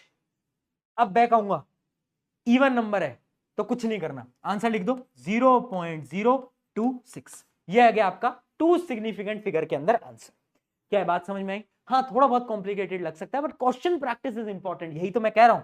और तुम हार मत माना करो बेटा, इतनी जल्दी तुम ना गिव अप कर देते हो ना तो मजा नहीं आता यार, क्योंकि मुझे पता है तुम कर सकते हो, तुम में जुनून है, यू कैन डू इट। ठीक है, एक और क्वेश्चन है, ये आप ट्राई करोगे, आपका होमवर्क क्वेश्चन है, एक बार फटाफट से देख लो। देख लिया? इसके अंदर भी देखो क्या है, ईच साइड दे रखी है आपको क्यूब की, और आपको ये बोला है कि टोटल सरफेस एरिया बताओ और वॉल्यूम बताओ। वॉल्यूम कैसे निकालते हैं? हमें तीनों साइड्स को मल्टीप्लाई करना रहता है ना, मल्टीप्लाई करना। तो आप जब मल्टीप्लाई करोगे तो आंसर ये आएगा, पर याद रखना यहां पर मिनिमम सिग्निफिकेंट फिगर कितनी है? 1 2 3 4। तो 4 सिग्निफिकेंट फिगर के अंदर आपको आंसर लिखना है। फटाफट से लिखो और कमेंट के अंदर मुझे बताओ। चलिए जी, यहां तक क्लियर हो गया, तो आगे बढ़ते हैं, है ना। अब आता है हमारा अगला टॉपिक, जो कि एक बहुत बेसिक सा टॉपिक है, पर क्योंकि स्कूल एग्जाम्स के अंदर पूछ लिया जाता है, इसको डिटेल में नहीं पढ़ाऊंगा, ऊपर ऊपर से फिर हम एरर की तरफ बढ़ेंगे। एरर एक बहुत इंपॉर्टेंट टॉपिक है, बहुत इंटरेस्टिंग टॉपिक है। पिछले साल एनसीईआरटी से एरर को हटा दिया गया था, पर इस साल एनसीईआरटी में एरर है, तो उसमें से सवाल बिल्कुल पूछा जा सकता है। ठीक है, लीस्ट काउंट क्या होता है? लीस्ट काउंट बड़ी सिंपल सी चीज है, मिनिमम किसी भी इंस्ट्रूमेंट से हम मिनिमम कितना डाटा को कैलकुलेट कर सकते हैं, उसको हम बोलते हैं लीस्ट काउंट। यानी least count is the smallest measurement that an instrument can provide with accuracy. For example, तुमने स्केल देखा होगा, स्केल देखा है तुमने? स्केल पे नंबरिंग कैसे होती है? 1 सेंटीमीटर 2 सेंटीमीटर ऐसी होती है, पर उस 1 सेंटीमीटर के अंदर भी ऐसे 10 लाइनें होती हैं, देखिए तुमने, 10 लाइनें होती हैं, देखिए। हाँ, तो मिनिमम हमारा स्केल पता है कितना कर सकता है? पता है कितना काउंट कर सकता है? 1 सेंटीमीटर डिवाइड बाय 10, यानी 1 mm। यानी अगर मैं अपने स्केल का लीस्ट काउंट बताऊं तो वो होगा 1 mm। तो लीस्ट काउंट क्या है? कि आपका इंस्ट्रूमेंट कितना मिनिमम वैल्यू को कैलकुलेट कर सकता है, बस सिंपल। आया समझ में? चमका? स्केल में देखो ना, 1 सेंटीमीटर में 10 बार लाइनिंग थी, 10 लाइनें थी, यानी मिनिमम मैं 1 मिलीमीटर को कैलकुलेट कर सकता हूं, है ना। अब यहां पर 2-3 इंस्ट्रूमेंट आ जाते हैं। एक इंस्ट्रूमेंट है आपका स्क्रू गॉज। मुझे पता है तुम्हारे स्कूल में दिखाया नहीं गया होगा, मेनली स्कूल्स के अंदर, मुझे पता है हालत स्कूल्स की, पर हाँ, अगर कहीं नहीं दिखाया जा रहा, टीचर से पूछो, सर स्क्रू गॉज क्या है, वर्नियर कैलिपर क्या है, पूछो। ठीक है, अब डिटेल में नहीं जाएंगे, अभी आप एक डायग्राम समझ लो बस, स्क्रू गॉज कैसा दिखता है। स्क्रू गॉज में देखो 2 चीजें होती हैं, मैं आपको समझा देता हूं, है ना। देखो, पहली चीज होती है आपकी ये सर्कुलर स्केल, ये कैसा राउंड करके एक स्केल होता है, ठीक है, और ये होता है आपका मेन स्केल। 2 स्केल है, circular scale, main scale, circular scale, main scale. ठीक है, अब आपका ऐसा इंस्ट्रूमेंट दिखता है, सवाल कहां से आता है? सवाल आता है कि इसका लीस्ट काउंट बताओ। तो एक फॉर्मूला होता है जो कि आपको याद रहना चाहिए। तो क्या है फॉर्मूला? लीस्ट काउंट का है बेटा, याद रखना क्या, कि लीस्ट काउंट का फॉर्मूला होता है, बहुत इंपॉर्टेंट है, बार बार स्कूल्स में पूछ लेते हैं और स्कूल में कराते भी नहीं है, फिर भी पूछ लेते हैं। लीस्ट काउंट का फॉर्मूला इसके केस में pitch divide by number of division on circular scale. अब तुम पूछोगे भैया पिच क्या होती है? वो बॉल वाली पिच, हम तो आईपीएल देखते हैं, वो वाली पिच। अरे वो वाली पिच नहीं, रुक जा बताऊंगा। Number of division on circular scale, ये क्या है? वो जो सर्कुलर स्केल था ना, उसमें कितने डिवीजन होते हैं? तो आपके एक इंस्ट्रूमेंट के अंदर 100 डिवीजन होते हैं बेटा, मेनली कितने होते हैं? 100 डिवीजन। तो फॉर्मूला आ जाएगा पिच डिवाइड बाय 100। ठीक है, पर भैया पिच क्या है ये तो बताओ, पिच कैसे निकालूंगा अगर कोई क्वेश्चन आ गया तो? देखो, पिच का भी एक बहुत बेसिक सा फॉर्मूला है, क्या है? पिच होता है distance moved by screw divide by number of rotation. यानी जब मैंने घुमाया ना तो चीज आगे मूव होती जाती है, तो मैंने कितनी बार घुमाया और कितना डिस्टेंस वो मूव करा। मान लो वो मूव हुआ है 1 सेंटीमीटर और मैंने 10 बार घुमाया है, तो पिच कितनी आ गई? पिच आ गई आपकी बेटा 0.1 सेंटीमीटर। ठीक है, पिच आ गई 0.1 सेंटीमीटर। और फॉर्मूला क्या है लीस्ट काउंट का? लीस्ट काउंट का फॉर्मूला है pitch by number of turns, जो कि 100 होते हैं। ठीक है, तो इस प्रकार से कभी कभार सवाल आ जाते हैं। सवाल ऐसे आते हैं, देखो आपको क्वेश्चन के अंदर पिच गिवन होगी कि पिच है इतनी, है ना, और सर्कुलर स्केल के अंदर 100 डिविजन्स हैं, तो बताओ लीस्ट काउंट क्या है? तो क्या करोगे? कुछ नहीं है, पिच को डिवाइड कर दोगे, हाँ पिच को डिवाइड कर दोगे नंबर ऑफ, ठीक है, तो क्या हो जाएगा 1 mm डिवाइड बाय 100, जो कि कितना हो जाएगा 0.01 mm। इस प्रकार से हम लीस्ट काउंट निकालते हैं। अब एक और चीज है वर्नियर कैलिपर, वो उतना डिटेल में आपको समझने की जरूरत नहीं है, बट हाँ वर्नियर कैलिपर भी एक इंस्ट्रूमेंट है जिससे हम किसी चीज का डिस्टेंस वगैरह निकालते हैं। अब वर्नियर कैलिपर का भी लीस्ट काउंट होता है। लीस्ट काउंट का देखो फॉर्मूला तो बेटा वही होगा, मिनिमम डिस्टेंस क्या है। अब इसका मैं आपको एक फॉर्मूला बता देता हूं, थोड़ा सा अटपटा सा फॉर्मूला है, मैं कहूंगा याद करने की कोई जरूरत नहीं है, अगर याद नहीं कर सकते तो, है ना, कोई जरूरत नहीं है। इसका मैं डायग्राम दिखाता हूं। देखो इसमें दो स्केल होते हैं, एक होता है आपका मेन स्केल जो कि आप ऊपर देख पा रहे हो, और ये है आपका नीचे वाला वर्नियर स्केल। ये वर्नियर स्केल होता है, ये वर्नियर कैलिपर का एक इंपॉर्टेंट स्केल है ना, ये इसका एक स्केल होता है। तो अगर तुम्हें किसी भी चीज की लेंथ निकालनी है ना, तो इसका एक फॉर्मूला होता है, वो थोड़ी एक्स्ट्रा नॉलेज है, याद मत करो। वो क्या होता है? मेन स्केल रीडिंग, जो कि आपकी मेन स्केल की रीडिंग आती है, प्लस जो आपकी वर्नियर कैलिपर की रीडिंग आती है, मल्टीप्लाई बाय लीस्ट काउंट। ठीक है, पर इसका कोई यूज नहीं है। अगर आपके स्कूल में टॉपिक नहीं पढ़ाया जा रहा है, 80% स्कूल के अंदर नहीं पढ़ाया जाता, तो याद मत कर, भूल जाओ। ठीक है, बट हाँ एक फॉर्मूला होता है जो कि मैं आपको बताना चाहता था। ठीक है, अब लीस्ट काउंट क्या है? लीस्ट काउंट क्या है? मिनिमम कितना निकाल सकता है। तो यूजुअली वर्नियर कैलिपर का लीस्ट काउंट क्या होता है? वर्नियर कैलिपर का लीस्ट काउंट होता है 0.1 mm। 0.1 mm तक वर्नियर कैलिपर आपका अच्छी तरीके से डाटा निकाल सकता है। ठीक है, क्लियर? जल्दी बताओ, डन है? डन है। और एनसीईआरटी की, आप एनसीईआरटी की किताब निकालोगे ना, तो उसमें क्वेश्चन भी है, इस क्वेश्चन को आप पढ़ना। देखो इस क्वेश्चन में क्या दे रखा है, अगर आप इस क्वेश्चन को ध्यान से देखोगे तो क्या है, a screw gauge of pitch. देखो हमें पिच दे रखी है और हमें नंबर ऑफ डिविजन्स दे रखे हैं, और लीस्ट काउंट पूछ रहा है, कैसे निकालोगे? Pitch divide by division. तो ऐसे सवाल भी आते हैं, ऐसे सवाल भी आते हैं। ठीक है, अब अगले टॉपिक पे बढ़ने से पहले एक बड़ी इंपॉर्टेंट चीज मैं आपको बताना चाहता हूं। देखो जब भी हम रीडिंग्स कैलकुलेट करते हैं ना किसी भी चीज की, एक्सपेरिमेंट अगर तुम करोगे, तो जितने नंबर ऑफ हम रीडिंग्स कैलकुलेट करेंगे, जितने नंबर ऑफ एक्सपेरिमेंट करेंगे, उतना ज्यादा एक्यूरेट आंसर आएगा। यानी जितनी नंबर ऑफ रीडिंग्स होंगी उतने ज्यादा एरर कम होंगे। एरर कम होंगे, एरर समझते हो? गलतियां तुमने बहुत गलतियां करी है ना, गलतियां। तो यानी जितनी ज्यादा रीडिंग निकालेंगे, एरर भैया उतने ही कम होते जाएंगे। समझ रहे हो? जितनी ज्यादा रीडिंग उतने कम एरर। ऑब्वियस सी बात है, जितनी ज्यादा कैलकुलेशन करोगे उतने कम एरर होंगे। तो ऐसा भी एक एनसीईआरटी में क्वेश्चन पूछा गया था, क्या कि हमें कुछ डायमीटर वगैरह को मेजर करना है। तो उसमें क्या है, y is a set of 100 measurement of a diameter expected to yield more reliable solution। यानी जब हमने ज्यादा एक्सपेरिमेंट करे ना, हमने 100 बार कैलकुलेट करा डायमीटर, तब जाके एक्यूरेट डायमीटर क्यों आया? क्योंकि जब हम ज्यादा नंबर ऑफ एक्सपेरिमेंट्स को बढ़ाते हैं, एरर्स की चांसेस कम हो जाती है। क्या चीज क्लियर है? डन है। अब भैया एरर क्या होता है? एरर गलतियां होती हैं। तो चलो भाई इसी के साथ एरर नाम का ये बड़ी बीमारी को स्टार्ट कर देते हैं। मुझे पता है बच्चों को इससे डर लगता है, पर वाई टू फियर व्हेन प्रशांत भैया इज हियर, है ना, तो मैं देख लूंगा यार, तू चिल कर, तू चिल गया, अगर इतनी मेहनत नहीं करनी। अपन क्या होता है ना, जब इस क्लास में आए नए नए, मुझे पता है कहीं ना कहीं थोड़ा बहुत डिमोटिवेटेड हो जाते हो, कभी कभार चीजें मुश्किल लगने लगती है, पर जो कि मैं तुझे हर बार बोलता है ना 10th से, और आज भी वो बोल रहा हूँ, मुस्कुराएं हमेशा, छुपाएं गम, उन लोगों को तो वक्त बताएगा कौन है हम, और हमारा वक्त आ चुका है ना। ये तुम्हारा टाइम है उन लोगों को प्रूव करने का। जब बेटा रिजल्ट आता है ना, और अगर रिजल्ट तुम्हारा अच्छा आता है, तो रिश्तेदार, और उसी में जीत होती है ना। पेरेंट्स प्राउड फील करते हैं, वो मूवमेंट है यार, उस मूवमेंट के लिए मेहनत करते हैं। चलो आ जाओ, एरर देखते हैं। गिव अप नहीं करना है, साथ मिलकर लड़ेंगे। एरर क्या होता है? बहुत सिंपल फॉर्मूला है। एरर का फॉर्मूला है true value minus measured value. मान लेते हैं किसी चीज का सही आंसर है 100, और मैंने जब कैलकुलेट करा तो वो आया 102, तो मैं क्या बोलूंगा? एरर कितना है? एरर कितना है? ट्रू वैल्यू जो कि थी 100 माइनस मेजर्ड वैल्यू जो कि थी 102। यानी एरर आ गया -2। तुम यही बोलोगे, पर ये आंसर गलत है।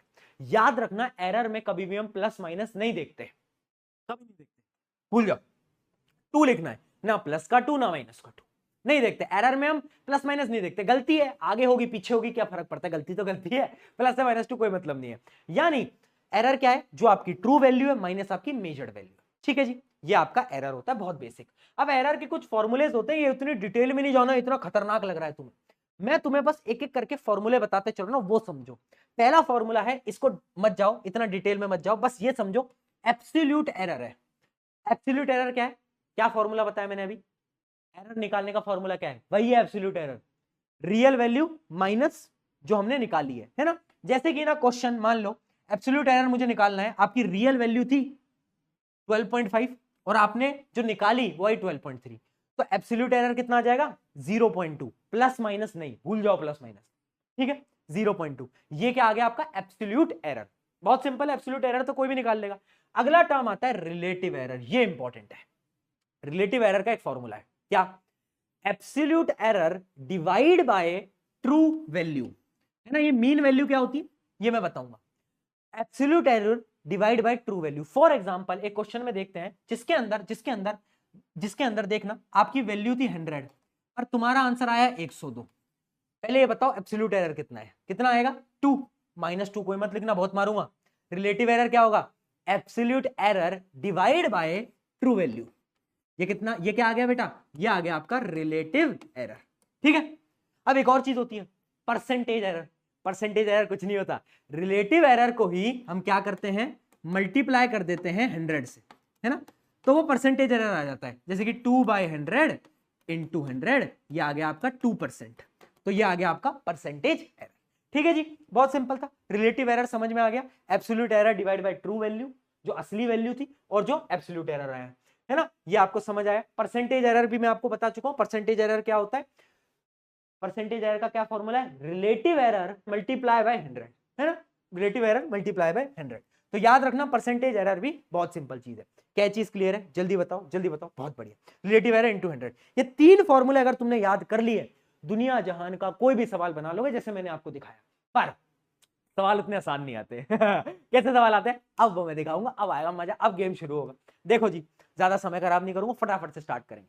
क्वेश्चन आते हैं कुछ इस लेवल के, यानी आपको ट्रू वैल्यूज गिवन ही नहीं होती। अगर मान लो ट्रू वैल्यू गिवन है और आपको पता है आपने एक्सपेरिमेंट में ये वैल्यू निकाली, तो कोई भी सॉल्व कर लेगा, एब्सोल्यूट एरर भी निकाल लेगा, रिलेटिव भी निकाल लेगा। पर क्वेश्चन में क्या गिवन होगा, क्वेश्चन में देखो ये होगा कि जब हमने टाइम पीरियड निकाला एक पेंडुलम का, तो कुछ 5 अलग अलग टाइप के टाइम पीरियड आए, एक आया 2.63, एक आया 2.56, एक आया 2.42, एक आया ये और एक आया ये। अब ये बताओ, calculate the absolute error, relative error and percentage error, कैसे निकालोगे, पता है क्या करना होता है यहाँ पर, एनसीईआरटी का क्वेश्चन है, इंपॉर्टेंट है। जब आपको ट्रू वैल्यू गिवन ना हो तो आपको मीन निकालकर उसको मान लेना है कि वो ट्रू वैल्यू है। क्या बोला, जब ट्रू वैल्यू गिवन ना हो तो मीन निकाल के उसको मान लो कि यही ट्रू वैल्यू है। मीन कैसे निकालते थे, सबको ऐड करते थे और जितनी नंबर ऑफ क्वांटिटीज है डिवाइड कर लेते थे। जैसे कि कितनी क्वांटिटीज थी बेटा, 2.63, 2.56, 2.42, ये इन सबको ऐड करा और डिवाइड बाय 5 कर दो। अभी कैलकुलेशन नहीं करूंगा, समय खराब होगा, तुम खुद ट्राई करना। तो आपकी जो मीन वैल्यू आएगी वो ये आएगी, कितनी आएगी, ये आएगी। अब ये जो आपकी मीन वैल्यू है ना, यही क्या होगी, यही होगी ट्रू वैल्यू, समझे। अब मुझे निकालना है एब्सोल्यूट एरर। कैसे निकालूंगा, एक एब्सोल्यूट एरर नहीं निकलेगा, क्योंकि देखो क्वांटिटी 5 है, तो मैं क्या करूंगा, इसको इसमें से सब्ट्रैक्ट करूंगा, इसको इसमें से करूंगा, इसको इसमें से करूंगा, इसको इसमें से। तो अब मैं क्या करूंगा, सबको सब्ट्रैक्ट करता हुआ चलूंगा, इसको करा, इसको करा, इसको करा, इसको करा, इसको करा, और मेरे पास 5 अलग अलग एब्सोल्यूट एरर आ गए। पर एब्सोल्यूट एरर तो एक होना चाहिए, तो मैं क्या करूंगा, इन सबका भी मीन निकाल लूंगा। मीन कैसे निकालूंगा, सबको जोड़ूंगा, डिवाइड बाय 5 कर दूंगा, यानी add all divide by 5, total values 5 है। तो अब आएगा मेरा final absolute error. Final absolute error मैं निकाल लूंगा तो वो आ जाएगा मेरा 0.1062, है ना, ये आएगा। कैलकुलेशन इतनी हम करेंगे नहीं, टाइम कम है, इसलिए मैं ऑलरेडी करके लाया हूं, तुम ट्राई कर लेना। अब एब्सोल्यूट एरर आ गया। रिलेटिव एरर कैसे निकालते थे, एब्सोल्यूट एरर जो कि ये है, डिवाइड बाय बोलो ट्रू वैल्यू। इस केस के अंदर ट्रू वैल्यू क्या है बताओ, ट्रू वैल्यू मीन वैल्यू है, मीन वैल्यू क्या है 2.624, ये आ गई आपकी क्या, रिलेटिव एरर। अगर बोले कोई परसेंटेज एरर तो कुछ नहीं करना, इसको 100 से मल्टीप्लाई कर, ये इतनी कैलकुलेशन होती है इन सवालों में? हाँ, पर ऐसे क्वेश्चन बहुत कम पूछे जाते हैं, बट बड़े अच्छे खासे नंबर के पूछे जाते हैं, तो तुम्हें स्कूल के अंदर अच्छे मार्क्स मिलेंगे तभी ऐसे सवाल आएंगे, वरना इतनी कैलकुलेशन वाले सवाल बेटा नहीं आते, उतनी लोड नहीं लेनी है। ठीक है, तो इसको सॉल्व करोगे तो फाइनली परसेंटेज एरर क्या आएगा? ये रिलेटिव एरर था, 100 से मल्टीप्लाई कर दिया, आ गया 4.09%। ट्राई करके इसको सॉल्व करना। क्या आप मेरा फ्लो समझ पाए? मैंने क्या बता रहा हूं, जब भी आपको अलग अलग रीडिंग्स दी गई हैं और ट्रू वैल्यू नहीं गिवन, तो सबसे पहले हम ट्रू वैल्यू निकालेंगे। कैसे? मीन निकालेंगे। क्या करेंगे बेटा? मीन। ट्रू वैल्यू आ गई, अब मैं क्या करूंगा? सबको सब्ट्रैक्ट करूंगा, एब्सोल्यूट एरर निकालूंगा। 5 एब्सोल्यूट एरर आए, अब इन पांचों का मीन निकाल लूंगा, तो वो आ गया अपना main error, main absolute error. अब रिलेटिव एरर कैसे निकालूंगा? एब्सोल्यूट एरर डिवाइड बाय, बोलो, ट्रू वैल्यू जो कि मीन था, बस सिंपल। अब यही एक सवाल मैं आपको करने के लिए दे रहा हूं, है ना। इसके अंदर क्या है? 3 मेजरमेंट्स आई हैं हमारी लेंथ की, 1 2 3, है ना, और हमें यहां पर ट्रू वैल्यू बेटा गिवन है। देखो इस सवाल के अंदर ट्रू वैल्यू गिवन है, तो अब आपको यहां पर मीन निकालने की जरूरत ही नहीं है, क्योंकि ट्रू वैल्यू गिवन है। तो आप डायरेक्टली एब्सोल्यूट एरर निकाल सकते हो। कैसे? सबसे पहले इसको सब्ट्रैक्ट करो इसमें से, फिर इसको सब्ट्रैक्ट करो इसमें से, और याद रखना नेगेटिव पॉजिटिव भूल जाओ, भाड़ में गया नेगेटिव पॉजिटिव, है ना। अगर आंसर नेगेटिव भी आ रहा है तो उसको पॉजिटिव ही लिखना होता है, बताया ना, एरर में नहीं देखते। और इसको माइनस करो इससे, ठीक है जी। 3 एब्सोल्यूट एरर आ गए, अब क्या करोगे? तीनों को जोड़ोगे, डिवाइड बाय 3 करोगे, मीन निकालोगे, तो उससे आएगा आपका एक मेन एब्सोल्यूट एरर। जब आपका मेन एब्सोल्यूट एरर आ जाएगा तो उससे आप रिलेटिव निकाल पाओगे, है ना, फिर रिलेटिव से परसेंटेज निकाल पाओगे। इसको सॉल्व करना और मुझे बताना किन किन बच्चों का ये सही आंसर आ पाया। ठीक है, बड़ा प्यारा सवाल है, ऐसे सवाल आपको पेपर के अंदर दिख रहे होते हैं। चलिए जी, अब बढ़ते हैं आगे फटाफट से। रूल्स ऑफ एरर प्रोपोगेशन, जल्दी आइए। रूल्स क्या होते हैं एरर प्रोपोगेशन के? अगले 10 मिनट के अंदर चैप्टर समाप्त होने वाला है, ध्यान से समझना। रूल्स क्या है? अगर मुझे किसी भी चीज को ऐड करना है, देखो मैं क्वांटिटीज को लिखता कैसे हूं, मैं आपको ये बता देता हूं। फाइनल क्वांटिटी को कैसे लिखता हूं मैं? जैसे कि ये अपना सवाल था, तो इसमें अपना एरर क्या आया था? एब्सोल्यूट एरर ये आया था, है ना। ट्रू वैल्यू क्या थी? ट्रू वैल्यू अपनी ये आई थी। अगर मुझे इस क्वांटिटी को लिखना होगा, पता है मैं कैसे लिखूंगा? 2.624 प्लस माइनस, ये लगाते हैं प्लस माइनस, आगे फिर हम एब्सोल्यूट एरर लिखते हैं। क्या लिखते हैं? एब्सोल्यूट एरर, जो कि है 0.1072, है ना। ये प्लस माइनस लगाते हैं। एरर लिखने का यही तरीका होता है, पहले आपको ट्रू क्वांटिटी लिखनी होती है, फिर प्लस माइनस जो आपका एब्सोल्यूट एरर आया वो लिखना होता है। ठीक है, अब हम क्या पढ़ने जा रहे हैं? इमेजिन करो दो वैल्यूज हैं और उनको अगर हमें ऐड या सब्ट्रैक्ट करना है तो हम कैसे करने वाले हैं? उनका कुछ रूल है। रूल क्या है? Errors will always be add, हमेशा ऐड होंगे। कैसे? समझाता हूं। मान लो एक था 10 प्लस माइनस 0.1, ये पहली वैल्यू थी, इसको हमें ऐड करना है 10 प्लस माइनस 0.2, ये दो वैल्यूज हैं, इनको हमें ऐड करना है। कैसे करोगे? इन दोनों को जोड़ दोगे और एरर्स को भी जोड़ दोगे। कितना आ गया? ये आ गया, है ना। सिंपल है, ऐड ही तो करना है। सब्ट्रैक्शन में क्या होगा देखते हैं। मान लो इनको सब्ट्रैक्ट करना है, अब बताओ अब क्या होगा? 10 में से 10 सब्ट्रैक्ट करोगे, कितना आएगा बेटा? 0 आ जाएगा। पर याद रखना, चाहे एडिशन हो सब्ट्रैक्शन हो, एरर्स कभी सब्ट्रैक्ट नहीं किए जाते, एरर्स हमेशा जोड़े जाते हैं, एरर्स हमेशा जुड़ते हैं। तो इन दोनों को जोड़ना पड़ेगा, प्लस माइनस 0.3। तो अगर मैंने सब्ट्रैक्ट करा तो क्या आंसर आया? तो मेरा ये आया। क्या बात समझ में आई? क्या बात समझ में आई? यानी जब भी मुझे एरर निकालना है, तो सब्ट्रैक्शन हो एडिशन हो, एरर्स को मैं हमेशा ऐड करूंगा। इन चीजों को मैं सब्ट्रैक्ट कर सकता हूं, पर एरर के साथ छेड़छाड़ नहीं भैया। चलो जी आगे बढ़ते हैं, कुछ क्वेश्चन देखते हैं इसके। जैसे कि मान लो इनको हमें ऐड करना है या फिर इनको हमें सब्ट्रैक्ट करना है। कैसे करोगे? ऐड करोगे तो इन तीनों को ऐड कर दो और इनको भी ऐड कर दो, है ना जी। अब मान लो calculate the difference between a and b, यानी मान लो ए और बी का डिफरेंस निकालना है, यानी अगर ए माइनस बी करनी है, बताओ क्या आएगा आंसर? बताओ क्या आएगा? सब्ट्रैक्ट करो, इसको इसमें सब्ट्रैक्ट करो तो ये तो आ जाएगा 15 प्लस माइनस। याद रखना एरर्स हमेशा ऐड होते हैं। बहुत बढ़िया, सिंपल था, एरर ऐड होते हैं, इसमें कोई नई चीज नहीं है। चलो अब आते हैं अपन बहुत important topic, multiplication and division. एक फॉर्मूला याद कर लो बेटा, इस फॉर्मूले को याद ही करना पड़ेगा, है ना। एनसीईआरटी के अंदर तो है भी नहीं है टॉपिक, पर स्कूल्स के अंदर पूछ लिया जाता है। ये फॉर्मूला याद कर लो भैया। ये क्या है भैया? ये क्या है? चाहे मल्टीप्लीकेशन और डिवीजन, इस फॉर्मूले को याद रखना। क्यों क्यों कर रहे हैं भैया याद? बताओ, मैं बता रहा हूं ना, तू मेरे पे भरोसा नहीं तेरे को यार। देख मान ले फॉर एग्जाम्पल, इस फॉर्मूले को पहले तो ध्यान से देख लो, इंपॉर्टेंट है। मान लो दो क्वांटिटीज को मल्टीप्लाई करना है, 2 plus minus 0.1 into 3 plus minus 0.2।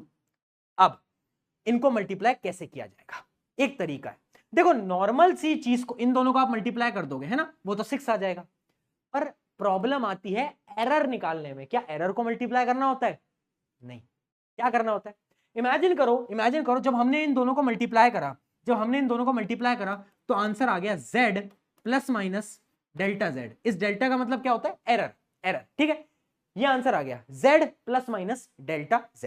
Imagine कर लो हमें z तो पता है क्या होगा। z क्या होगा? इन दोनों को मल्टीप्लाई करो ना तो z क्या आएगा? z तो अपना 6 है, वो तो हमें पता है। हमें क्या नहीं पता बेटा कि एरर क्या होगा यार, ये एरर क्या होगा। अब इसका एक फॉर्मूला है। फॉर्मूला क्या है? Delta z by z equals to delta a by a delta b by b। Delta z क्या है? जो हमें निकालना है। डेल्टा a क्या है? Error in A. एरर क्या है a में? 0.1। डेल्टा b क्या है? 0.2। अब इस फॉर्मूले के अकॉर्डिंग अगर हम लिखें तो डेल्टा z जो कि हमें निकालना है, z की वैल्यू हमें पता है कितनी है? 6 है ना। 3 इंटू 2 6, z की वैल्यू हमें पता है। डेल्टा a कितना है बेटा? डेल्टा a है अपना 0.1 और 0.1 और a क्या है बेटा? a है अपना 2। a है अपना क्या? a है अपना 2 है ना। प्लस देखना है प्लस का साइन है। Delta b by b, delta b है ना, हाँ डेल्टा b बाय b। ठीक है, ये आपका आंसर आ गया। अब इससे आप क्या कर सकते हो? इस डेल्टा z को निकाल सकते हो। कैसे निकाल सकते हो? अरे मूर्खो, सॉल्व कर लो इसको, एक बार सॉल्व कर लो ना। ये कितना आ जाएगा? इसको एक बार सॉल्व करो, कितना आएगा? 0.05 प्लस इसको सॉल्व करो, ये कितना आ जाएगा? 0. एक बार जल्दी से बता दो यार, इतना भी नहीं कर रहे हो यार तुम मेरे लिए यार। इसको तो सॉल्व कर सकते हो। कितना आ रहा है? 0.06 है ना। इनको अगर आप ऐड करोगे तो ये आ जाएगा 0.11 है ना। यहां पर 6 था तो 6 मल्टीप्लीकेशन में चल जाएगा, तो डेल्टा z की वैल्यू आ जाएगी कितनी बेटा? 0.66। कितनी? 0.66। अब मैं फाइनल वैल्यू को कैसे लिखूंगा बताओ? फाइनल वैल्यू कैसे लिखूंगा बताओ? फाइनल वैल्यू कैसे लिखता हूं? z plus minus delta z। तो z तो मुझे पता था 6 प्लस माइनस 0. बोलो, अरे क्या हो गया भैया? अरे क्या हो गया? 0.66 बेटा। अब चमका या नहीं मूर्ख बालक? बोल, आया चमका? नहीं चमका? क्वेश्चन लगा ले। और चाहे मल्टीप्लीकेशन हो चाहे डिवीजन हो, ये फॉर्मूला तुम्हारे दिमाग के अंदर होना चाहिए। क्या है फॉर्मूला? मेरे साथ दोहराएंगे। Delta z by z equals to delta x by x plus delta y by y। ठीक है, चाहे एडिशन हो चाहे डिवीजन हो मल्टीप्लीकेशन हो, अगर तुम्हें फाइनल आंसर का एरर निकालना है तो तुम्हें इसी फॉर्मूले से करना पड़ेगा। फॉर एग्जांपल, ये आपके सामने क्वेश्चन है। क्या है? A student measures the length of the rod as L equals to 50 plus minus 0.5। width हमें गिवन है, टोटल एरिया बताना है। टोटल एरिया कैसे निकालूंगा? जब मैं मल्टीप्लाई करूंगा। अब देखो, इस फॉर्मूले के लिए ये z क्या होगा बताओ? इन दोनों को मल्टीप्लाई कर लो। 50 इंटू कितना है? 50 इंटू कितना है? 10। तो z तो हो जाएगा आपका 500 है ना। हमें क्या निकालना है? हमें एरर निकालना है। क्या सारी चीजें गिवन है बेटा? खुद लिखो। डेल्टा z हमें निकालना है, z की वैल्यू मैंने अभी निकाल दी, दोनों को मल्टीप्लाई करके 500।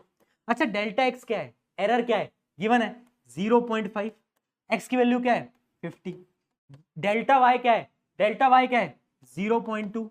और y की वैल्यू क्या है? y की वैल्यू कितनी गिवन है बेटा? 10 है ना।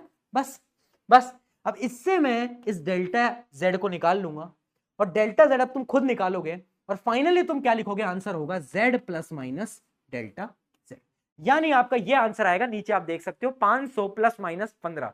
ये आपका आंसर आना चाहिए बेटा। एक बार इसको ट्राई करना, ये आपका फाइनल आंसर हो जाएगा। डन जी डन। ऐसे सवाल आते हैं, चाहे मल्टीप्लीकेशन हो चाहे डिवीजन हो, इस प्रकार के आपके बहुत सारे सवाल आ रहे होते हैं, है ना। फॉर एग्जाम्पल मैं आपको एक क्वेश्चन मैं आपको होमवर्क के लिए भी दे देता हूं। ट्राई करना, इस क्वेश्चन को आप ट्राई करना। थोड़ा टफ टाइप का क्वेश्चन है, ट्राई करना। ठीक है, रेजिस्टेंस पे इसको आप ट्राई कर सकते हो। चलिए आगे बढ़ते हैं। अब एक आखिरी टॉपिक इस चैप्टर का, जो कि है क्वांटिटी रेज्ड टू पावर। यानी समझना, बहुत प्यारा टॉपिक है, बहुत नन्ना मुन्ना सा टॉपिक है। मान लो मुझे वॉल्यूम निकालनी है ना। वॉल्यूम क्या होता है? वॉल्यूम का फॉर्मूला बताओ क्या होता है? साइड का क्यूब। अरे क्यूब की वॉल्यूम का फॉर्मूला क्या होता है? साइड का क्यूब। हाँ, अब मान लो साइड की जो वैल्यू थी वो थी 10 प्लस माइनस 0.1 है ना। तो वॉल्यूम क्या होगी? देखो, तुम ये तो निकाल लोगे 3 बार मल्टीप्लाई करके, है ना। मतलब z की वैल्यू तो तुम निकाल लोगे, जो कि क्या होगा? जो कि होगा 10 इंटू 10 इंटू 10, जो कि होगा 1000। पर क्या तुम डेल्टा z निकाल पाओगे? 3 चीजों को मल्टीप्लाई, देखो ना क्यूब आ गया ना। तो इसके लिए एक फॉर्मूला है बेटा, एक फॉर्मूला है। क्या है फॉर्मूला? कि अगर किसी भी चीज पे पावर हो, तो अगर मुझे डेल्टा z निकालना है तो delta z by z equals to, ये जो पावर है ना, ये मल्टीप्लीकेशन में आ जाएगी बस, power into delta A bye ए। यानी अगर मुझे इस क्वेश्चन में निकालना था तो डेल्टा जेड बाय जेड की वैल्यू कितनी आ गई, 1000 आ गई, इक्वल्स टू साइड क्या था बताओ, डेल्टा ए क्या था 0.1 डिवाइड बाय 10 और पावर कितनी थी, पावर थी 3, यानी ये पावर इससे मल्टीप्लीकेशन में आ जाएगी बस। अब इससे तुम डेल्टा जेड निकाल लोगे, समझे? तो ये फॉर्मूला है, पावर जब भी होती है तो पावर मल्टीप्लीकेशन में आ जाती है। इसके कुछ सिंपल से सवाल भी हैं, जैसे कि calculate the area of the square.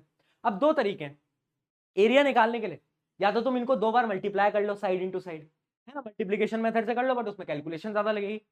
इसका सिंपल मेथड क्या है बताओ भाई, delta z by z equals to जितनी पावर है, पावर कितना होगा, पावर यहाँ पे 2 होगा, into delta x by x. क्या ये क्वेश्चन समझ पा रहे हो? जल्दी से चैट के अंदर बताओ, क्या ये क्वेश्चन आप समझ पा रहे हो बेटा? आ रहा है बुद्धि के अंदर, घुस रहा है मस्तिष्क के अंदर, ऐसा आग तो नहीं निकल रही दिमाग से, ओहो है वो तो नहीं बन गए तुम, वो आता था ना पोकेमोन, उसमें 4 ही जाड़ बन जाते थे, 4 ही जाड़ तो नहीं बन गए तुम, धुआं निकल रहा हो मुंह से निकल रहा हो, ऐसा तो कुछ नहीं है ना।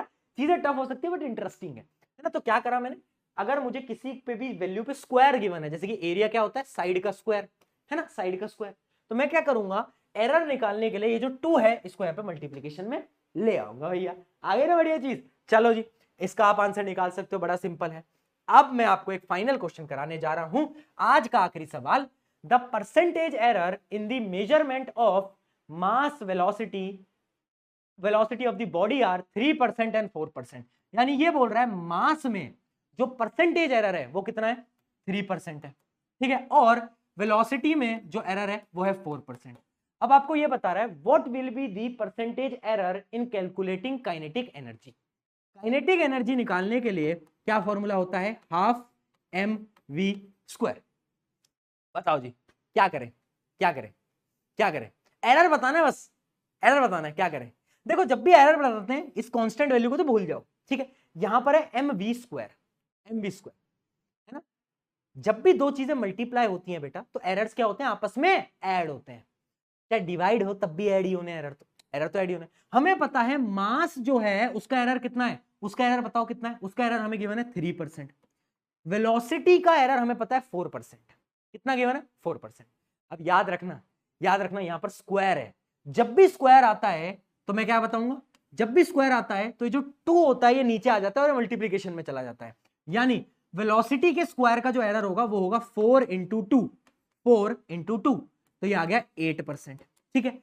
एम का हमें पता है मास का है 3%, इसका है 8%, तो ओवरऑल आपका आ गया कितना, 11% एरर। तो 11% एरर आपका आंसर है।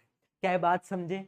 हमें डायरेक्टली एरर गिवन थे, डायरेक्टली मास का गिवन था, वेलोसिटी का गिवन था, हमें काइनेटिक एनर्जी का फॉर्मूला पता था mv square, half mv square, half को भूल जाओ, एम का हमें एरर पता है। जब भी दो चीजें मल्टीप्लाई होती है बेटा एरर ऐड होते हैं, इस बात को याद रखना। क्या डिवाइड हो रहे हैं तब भी ऐड ही हो रहे हैं, एरर तो ऐड ही होते हैं, मैंने बताया ना एरर ऐड होते हैं, है ना। तो क्या है, अब इसका एरर है 3%, v का एरर था 4%, पर यहां स्क्वायर था तो कितना हो गया, 8% हो गया, 11%। तो ये थे आपके कुछ बेहतरीन सवाल, कुछ शानदार सवाल।